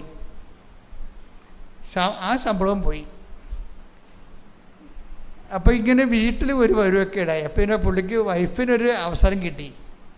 അവസരം എന്ന് വെച്ച് കഴിഞ്ഞാൽ മകള് BSc ബോട്ടണിക്ക് പഠിക്കുകയാണ്. അപ്പോൾ അവൾ പറഞ്ഞ് മമ്മിയുമായിട്ടാണ് കണക്ഷൻ എപ്പോഴും പുള്ളിക്ക്. മമ്മി എനിക്ക് ഊട്ടിയിൽ പോകണം, ബൊട്ടാണിക്കൽ ഗാർഡനിൽ പോകണം, സ്റ്റഡി ടൂറാണ്, 3000 രൂപയോടെന്ന് പറഞ്ഞു. അപ്പം മമ്മി എടുത്ത് കൊടുക്കണതാണ് സാധാരണ അവരുടെ രീതി. പക്ഷേ ഇപ്പം ഡാഡി പ്രതിയല്ലേ, 5 പൈസ കയ്യിലില്ല. അപ്പോൾ ഇങ്ങനെയുള്ള ഈ വലിയ സത്യവാൻ സാവിത്രി കളിച്ചാൽ ജീവിക്കാൻ പറ്റത്തില്ലെന്ന് ഡാഡിയെ മനസ്സിലാക്കാൻ പറ്റിയ ഒരു സമയമാണ് അമ്മക്ക് കിട്ടിയിരിക്കുന്നത്. അമ്മ ഉടനെ മകളോട് പറഞ്ഞു, പോയി ചോദിക്കുക അവിടെ ഇരിപ്പുണ്ടല്ലോ എന്ന് പറഞ്ഞു. പോയി ചോദിക്കുക അവിടെ ഇരിപ്പുണ്ടല്ലോ. അപ്പോൾ ഇവിടെ വന്നിട്ട് പറഞ്ഞു, ഡാഡി എനിക്ക് 3000 രൂപ വേണം. അപ്പോൾ ഡാഡി പറഞ്ഞു, ഞാനിവിടെ പോകാൻ എൻ്റെ ശമ്പളം ഇല്ലാതിരിക്കുകയാണ്. അപ്പം അതിന് മറുപടിയും അപ്പുറത്തിരുന്ന് പറയുന്നുണ്ട്. എന്താണ് ഇത്രയും നാൾ വിശുദ്ധി കളിച്ചതിന് കിട്ടിയ അത് പറയാൻ വേണ്ടിയാണ് ഈ മകളെ ഇങ്ങോട്ട് പറഞ്ഞു വിടണത്. എൻ്റെ മക്കളെ, ഇതിൻ്റെ അകത്ത് വരുന്ന വിഷയം കർത്താവ് പറഞ്ഞാൽ ശരി. എന്താണ്? അന്നാളുകളിൽ പെട്ടെന്ന് എന്ത് പറ്റും? നിങ്ങൾ ആരെയും വിശ്വസിച്ചുകൊണ്ടൊന്നും ഒരിക്കലും ഇരിക്കരുത്. പെട്ടെന്ന് എന്താ സംഭവിക്കണത്? പെട്ടെന്ന് സൂര്യൻ തണുത്തു പോകും. അതാണ് വിഷയം. സൂര്യൻ തണുത്തുള്ള അവസ്ഥ എന്തായിരിക്കും? സൂര്യൻ്റെ ചൂട് കൊണ്ടാണ് നമ്മൾ ജീവിക്കുന്നത്. എങ്ങനെ സൂര്യൻ തണുത്ത മൊത്തം ജീവിതം മരവിച്ചു പോകും പൊടുന്നനെ. അതാണ് ജീവിതം. സൂര്യൻ തണുത്തു പോകും. പിന്നെന്താ പറയണത്? ഈശോ എന്താ പറഞ്ഞിരിക്കണത്? ചന്ദ്രൻ പ്രകാശം തരത്തില്ല. ആ വിഷയം. ഇപ്പം സഹസാറ് 2 ഒത്ത്. ഭാര്യയാണ് അവിടെ ഉണ്ടായിരുന്ന സൂര്യൻ. എന്ത് പ്രശ്നം വന്നാലും താങ്ങാനുള്ളത് ഭാര്യയായിരുന്നു. അവരിപ്പോൾ സൂര്യനായിട്ട്, പക്ഷെ അവരിങ്ങനെ ഇഷ്യൂ വന്നപ്പോൾ പ്രകാശം തരുന്നില്ല. സൂര്യൻ പ്രകാശം തരുന്നില്ല. പിന്നെന്താണ്? ചന്ദ്രൻ, മകളാണ് അവിടെ നിൽക്കുന്നത്. മകളും അതായത് എന്തെങ്കിലും സംഭവം നിങ്ങൾ എപ്പോഴും ശ്രദ്ധിക്കണം. ഞാൻ എപ്പോഴും ചെയ്യണത്, ജനങ്ങളെ എപ്പോഴും ഞാൻ ഡിറ്റാച്ച് ചെയ്യും. ജനങ്ങളെ എപ്പോഴും ഡിറ്റാച്ച് ചെയ്തിട്ട് ഒരു യുദ്ധത്തിന് തയ്യാറായി നിൽക്കാൻ പറയും എപ്പോഴും ആൾക്കാരോട്. ഞാൻ പറയണതല്ല, കർത്താവ് ആ ഒരു ലെവലിലാണ് പറയണത്. അറ്റാച്ച് ചെയ്യുന്നവരോട് എപ്പോഴും പറയുന്നത് നിങ്ങൾ ഡിറ്റാച്ച് ആയിരിക്കണം, പണി ഏത് സമയത്തും വരുന്നുണ്ടെന്ന് പറയും. എന്താ കാര്യമെന്ന് വെച്ച് കഴിഞ്ഞാൽ അതിൻ്റെ കാരണം അമിതമായി നിങ്ങൾ ആരെയും ആശ്രയിക്കരുത്. ഇനി ആരെയെങ്കിലും, അതുകൊണ്ടാണ് ഞാൻ ലവ് മാരേജിനൊക്കെ ഞാൻ അത്ര കണ്ട് അനുകൂലമുള്ള ആളല്ല. ചില പെട്ടുപോയാൽ ഞാൻ അവരെ സംരക്ഷിക്കുകയും ചെയ്യും. പക്ഷെ എന്നാലും ഇതിനകത്ത് വരുന്നൊരു വിഷയം, ഈ അഫയർ ലെവലിൽ ദൈവം ഒരു കക്ഷിയല്ല. അതാണ് പ്രശ്നം. ദൈവം ഒരു കക്ഷിയല്ല. ഇവരാണെങ്കിലും വേറെ ഒരു സങ്കല്പ ലോകത്താണ് ജീവിക്കുന്നത്. നമുക്ക് ആ സങ്കല്പത്തിലും ദൈവമൊന്നുമില്ല. അവരുടെ ഇനി ദൈവം വേണമെങ്കിൽ അവരുടെ കാര്യം നടത്തി കൊടുത്താൽ മാത്രമേ ദൈവത്തിന് അവിടെ നിൽക്കാൻ പറ്റത്തുള്ളൂ. കാരണം അങ്ങനെ ഒരു വല്ലാത്തൊരു മോഹവരയത്തിൽ ചെന്ന ആൾക്കാർ എന്ന് ചാടും. ഈ ആൾക്കാരെ നമ്മൾ സഹായിക്കാൻ പാടാൻ എന്ന് വെച്ച് കഴിഞ്ഞാൽ അവർക്ക് ഇപ്പം നമുക്കറിയാമല്ലോ, പൾസ് കിട്ടുന്നില്ല എന്നുണ്ടെങ്കിൽ ഡോക്ടർ പറയും മരുന്ന് കയറണില്ലല്ലോ, മരുന്ന് റിസീവ് അക്സെപ്റ്റ് ചെയ്യുന്നില്ല, മെഡിസിൻ അക്സെപ്റ്റ് ചെയ്യുന്നില്ല. ഇപ്പോൾ ഡോക്ടർ MBBS MD FRCP എന്നൊക്കെ പറഞ്ഞാലും പേഷ്യൻ്റ് മരുന്ന് അക്സെപ്റ്റ് ചെയ്തില്ലെങ്കിൽ ഡോക്ടറിനൊന്നും ചെയ്യാൻ പറ്റത്തില്ല. ആ സാധനം ഊരി മേശപ്പുറത്ത് വെച്ചിട്ട് ഇങ്ങനെ ഇരിക്കാനേ പറ്റത്തുള്ളൂ. അതാണ് എൻ്റെ വിഷയം. അപ്പം മരുന്ന് അപ്പം ഡോക്ടറിന് പോലെ തന്നെ പ്രധാനപ്പെട്ടതാണ് പേഴ്സൺ, വ്യക്തി. അതുകൊണ്ട് ഞാൻ എപ്പോഴും ഈ പേഴ്സണെ നോക്കത്തുള്ളൂ. എന്താ കാര്യം? പേഴ്സൺ ദൈവത്തിൻ്റെ കൃപ ആർജിക്കാൻ റെഡിയാണെന്ന് നോക്കും. എനിക്കത് പറ്റത്തില്ല, ഈ ജന്മത്തിൽ ഇവളെ കൊണ്ട് കർത്താവുമായിട്ട് കമ്മ്യൂണിക്കേറ്റ് ചെയ്യാൻ പറ്റത്തില്ലെന്നെങ്കിൽ ഞാൻ ചാപ്റ്റർ ക്ലോസ് ചെയ്തിട്ട് എൻ്റെ സമയം ഞാൻ വേസ്റ്റ് ചെയ്യത്തില്ല, ഞാൻ വിഡ്രോ ചെയ്ത് കളയും. ഇല്ല, നമുക്കത് വർക്കൗട്ട് ചെയ്താൽ കൊണ്ടുവരാൻ പറ്റുന്നതാണെങ്കിൽ ഞാൻ പിന്നെ എൻ്റെ ചീട്ട് കൊടുത്തു വിടും. നിങ്ങൾ ഇനി ഇടിച്ചു തല്ലി അവിടെ പോയി നിൽക്കേണ്ട, ഈ ചീട്ടിൽ തന്നെ വീണ്ടും നിങ്ങൾക്ക് ഈ 15 ദിവസം കഴിയുമ്പോൾ കാണാമെന്ന് പറയും. കാര്യം എനിക്ക് ഹോപ്പുണ്ടാ, ഇപ്പോഴെങ്കിലും നാളെ ദൈവമായിട്ട് ആ പ്രവർത്തിച്ച് ഇയാളെ ടേക്കപ്പ് ചെയ്യാൻ പറ്റുമെന്നറിയാം. അല്ലെങ്കിൽ അല്ലാത്ത ചീട്ട് മേടിച്ചിട്ട് ആളൊക്കെ അനുസരിച്ച് വിടും. അല്ലാത്തവർക്ക് പിന്നെ 3 മാസം കഴിഞ്ഞല്ലേ പിന്നെ കാണാൻ പറ്റത്തുള്ളൂ. പക്ഷേ ഇതാണെന്ന് വെച്ചാൽ ഇതൊരു വിഷയമുണ്ട്. കാര്യം എന്ന് വെച്ച് കഴിഞ്ഞാൽ ദൈവം നമ്മുടെ ഉള്ളിൽ പ്രവർത്തിക്കാൻ പറ്റുന്ന രീതിയിലുള്ള ഇൻഫ്രാസ്ട്രക്ചർ അക്സെപ്റ്റ് ചെയ്യാൻ തയ്യാറാകണം. ഇവർ അക്സെപ്റ്റ് ചെയ്യാൻ തയ്യാറല്ല. ഞാൻ പറയും, ഇവൻ പ്രാർത്ഥിച്ച എടി കല്യാണം എന്നടി, കല്യാണം പറ്റുന്ന ചെറുക്കൻ വട്ടണ കേട്ടാ എന്ന് പറഞ്ഞു. എൻ്റെ ദൈവമേ, ചെറുക്കൻ വട്ടാണെന്ന്. അപ്പം എനിക്ക് കർത്താവ് കാണിച്ചു തരുന്നത് വട്ടാണെന്ന്. ഒരു സന്ധ്യ എപ്പോൾ ആൾക്കാർ ഒരു 10-20 പേരിൻ്റെ മേടക്കരി വന്ന്, അച്ഛാ കാശെല്ലാം കൊടുത്ത് ശ്രീധരം പോയി, ഇപ്പം അച്ഛൻ വട്ടാണെന്ന് പറഞ്ഞാൽ ഞങ്ങളിവിടെ പോകാനാണ്. ഞാൻ പറഞ്ഞു, മക്കൾ ചാടതൊന്നും വേണ്ട, ജസ്റ്റ് ഒന്ന് അന്വേഷിച്ചിട്ട് വരാൻ പറഞ്ഞു. നിങ്ങൾ ആരാ അന്വേഷിക്കാൻ പോയത്? മിക്സർ അടിക്കാൻ പോയതാണ്, അന്വേഷിക്കാൻ പോയതാണോ? ഈ അന്വേഷിക്കാൻ വേണ്ടി കെട്ടിയെടുത്തിറങ്ങണവനൊക്കെ വെറുതെയാണ്. അതിന് ആളെ ഒപ്പിക്കാൻ പോയി. അങ്കിളല്ലേ, ചിറ്റപ്പനല്ലേ, അമ്മായിയല്ലേ, അമ്മായിനെ വിളിച്ചില്ല, പിന്നെ കല്യാണത്തിന് വരത്തില്ല എന്ന് പറഞ്ഞ് ഇങ്ങനെ വെറുതെ കെട്ടിയെടുത്ത് തന്നെയാണ്. അല്ലാതെ അത് പലരും അന്വേഷിക്കുന്നുണ്ടാ? ഒരു മനുഷ്യനും അന്വേഷിക്കില്ല. അതിൻ്റെ വേറെപ്പെട്ട അന്വേഷിക്കണ്ടേ?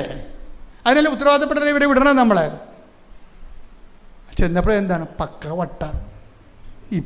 ഇപ്പം കുഴപ്പമില്ല, പക്ഷേ വട്ട ഏ സമയത്തും വരുമെന്ന് പറഞ്ഞു. അതാണ് അവതാരം. പിന്നെ ആ കാശെല്ലാം തിരിച്ച് മേടിച്ച് ആ സാധനം അതായത് ചില സമയത്ത് അതിപ്പോൾ ഇത് അറേഞ്ച്ഡ് മാരേജ്, ഇത് പ്രണയ വിവാഹമാണെങ്കിൽ ഞാൻ വട്ടാണെന്ന് പറഞ്ഞാൽ അവൾ പറയും അച്ഛനെയാണ് വട്ടെന്ന് പറയും. അതാണ് വിഷയം. ഇതിൻ്റെ അകത്ത് വരുന്നൊരു വിഷയം. അവർ മാറത്തില്ല, അത് മാറത്തില്ല. അവിടെ എന്താ പ്രോബ്ലം വെച്ച് കഴിഞ്ഞാൽ അവിടെ ദൈവത്തിന് സ്പേസ് ഇല്ല. അതാണ് അതിൻ്റെ അകത്തൊരു കുഴപ്പം. അതുകൊണ്ട് ഈ കേസൊന്നും ഞാൻ എടുക്കത്തില്ല. ദൈവത്തിന് സ്പേസ് ഇല്ല, ഞാനെന്തിനാണ് ഇത് 40 വർഷമായി ഇപ്പം സംഭവിച്ചിട്ടാണ് നടക്കുന്നത്. പരമാവധി എല്ലായിടത്തും ഇതിട്ടാണ് നടക്കുന്നത്. എന്താ കാര്യം, ഞാൻ അച്ഛനാണെന്നുള്ളത് ഞാൻ തന്നെ അംഗീകരിച്ച് മറ്റുള്ളവരെ കൊണ്ടും അംഗീകരിപ്പിച്ച് നടക്കുക. എന്താണ്, ഇതൊരു ശുശ്രൂഷ ജീവിതമാണ്. ആ തുണിയില്ലാതെ കുറിച്ച് കിടക്കണവന് വേണ്ടി ചെയ്തിരിക്കുന്ന ഒരു ജീവിത സമർപ്പണമാണത്. എനിക്ക് നല്ല അഭിമാനമുണ്ട്.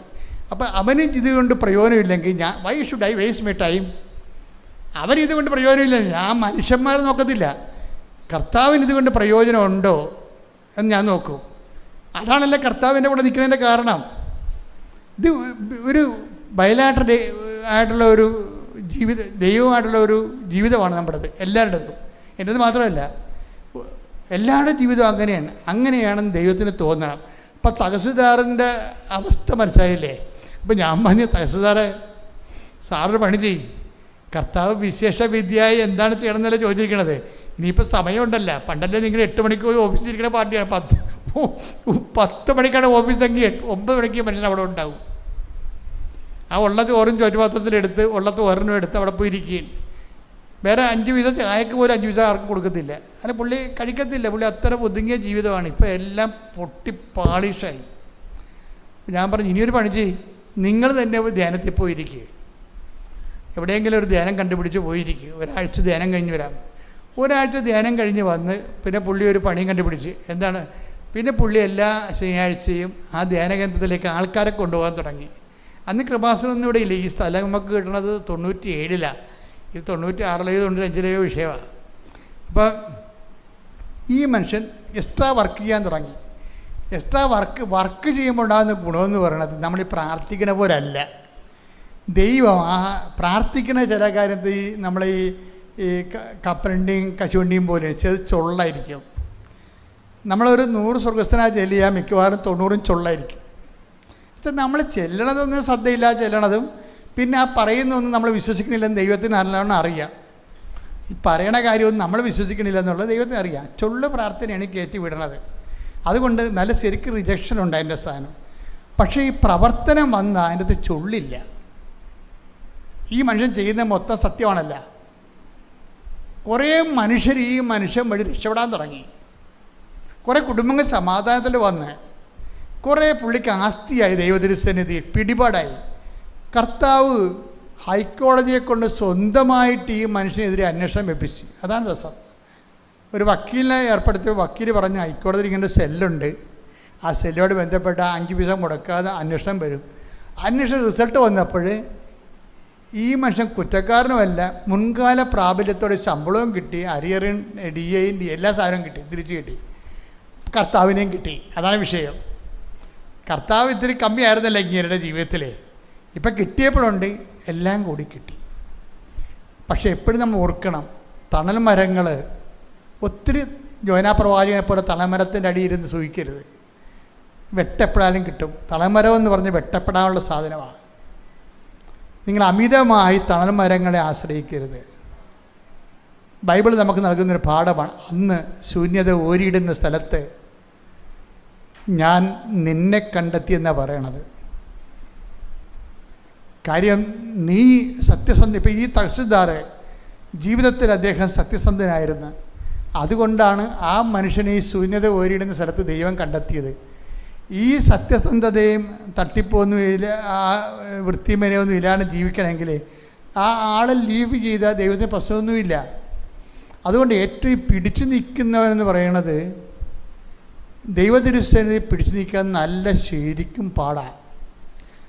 ശ്രദ്ധയോടെ പിടിച്ചു നിൽക്കുന്നവനെ സംബന്ധിച്ചിടത്തോളം ദൈവത്തിന് അത് ഇപ്പം എന്താ നമുക്ക് പറ്റിയിരിക്കണത്, എനിക്ക് നിങ്ങൾ പലക്കും ആൾക്കാർക്ക് പറ്റിയിരിക്കുന്ന ഒരു അബദ്ധം എന്ന് പറഞ്ഞാൽ ദൈവം ക്ഷമിച്ചോളൂ എന്ന് പറയും.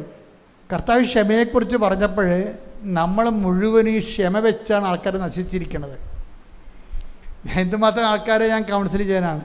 ഈ ആൾക്കാരെല്ലാം നശിച്ചിരിക്കണത് എന്താണ്? ദൈവം ക്ഷമിച്ചോളൂ എന്നാണ്. പക്ഷേ എനിക്ക് ഇന്ന് വരെ ഞാനൊരു 21 ലക്ഷത്തോളം ആൾക്കാരെ കൗൺസിൽ ചെയ്തിട്ടുണ്ട്. ഇന്ന് വരെ ആരോടും ക്ഷമിച്ച് ഞാൻ കണ്ടിട്ടില്ല. ദൈവം ക്ഷമിച്ചോളൂ എന്ന് പറഞ്ഞ്, പക്ഷെ അതേസമയം തന്നെ ഫലത്തിൽ അവരവർ ചെയ്യുന്ന വിഷയങ്ങൾ തെറ്റ് ചെയ്യുന്നവൻ ശിക്ഷ മേടിക്കും. ആ കാര്യത്തിൽ മുഖന്നോട്ടമില്ല. കൊളോസ്യൻസിൻ്റെ 3:25 അപ്പോൾ ഈ ഒരു വചനം മാത്രം കേട്ടുകൊണ്ട് നമ്മൾ അവിശുദ്ധമായ ജീവിതത്തിന് ലൈസൻസ് ആണെന്ന് വിചാരിക്കരുത്. ഉടമ്പടി നിങ്ങളെ വിശുദ്ധ ജീവിതത്തിലേക്ക് നയിക്കാൻ വേണ്ടി, അതുവഴി നിങ്ങളുടെ നിത്യത വരെ നിങ്ങളെ നിലനിർത്താൻ വേണ്ടി ദൈവത്തിൻ്റെ സ്നേഹത്തിൻ്റെ പദ്ധതിയാണ്.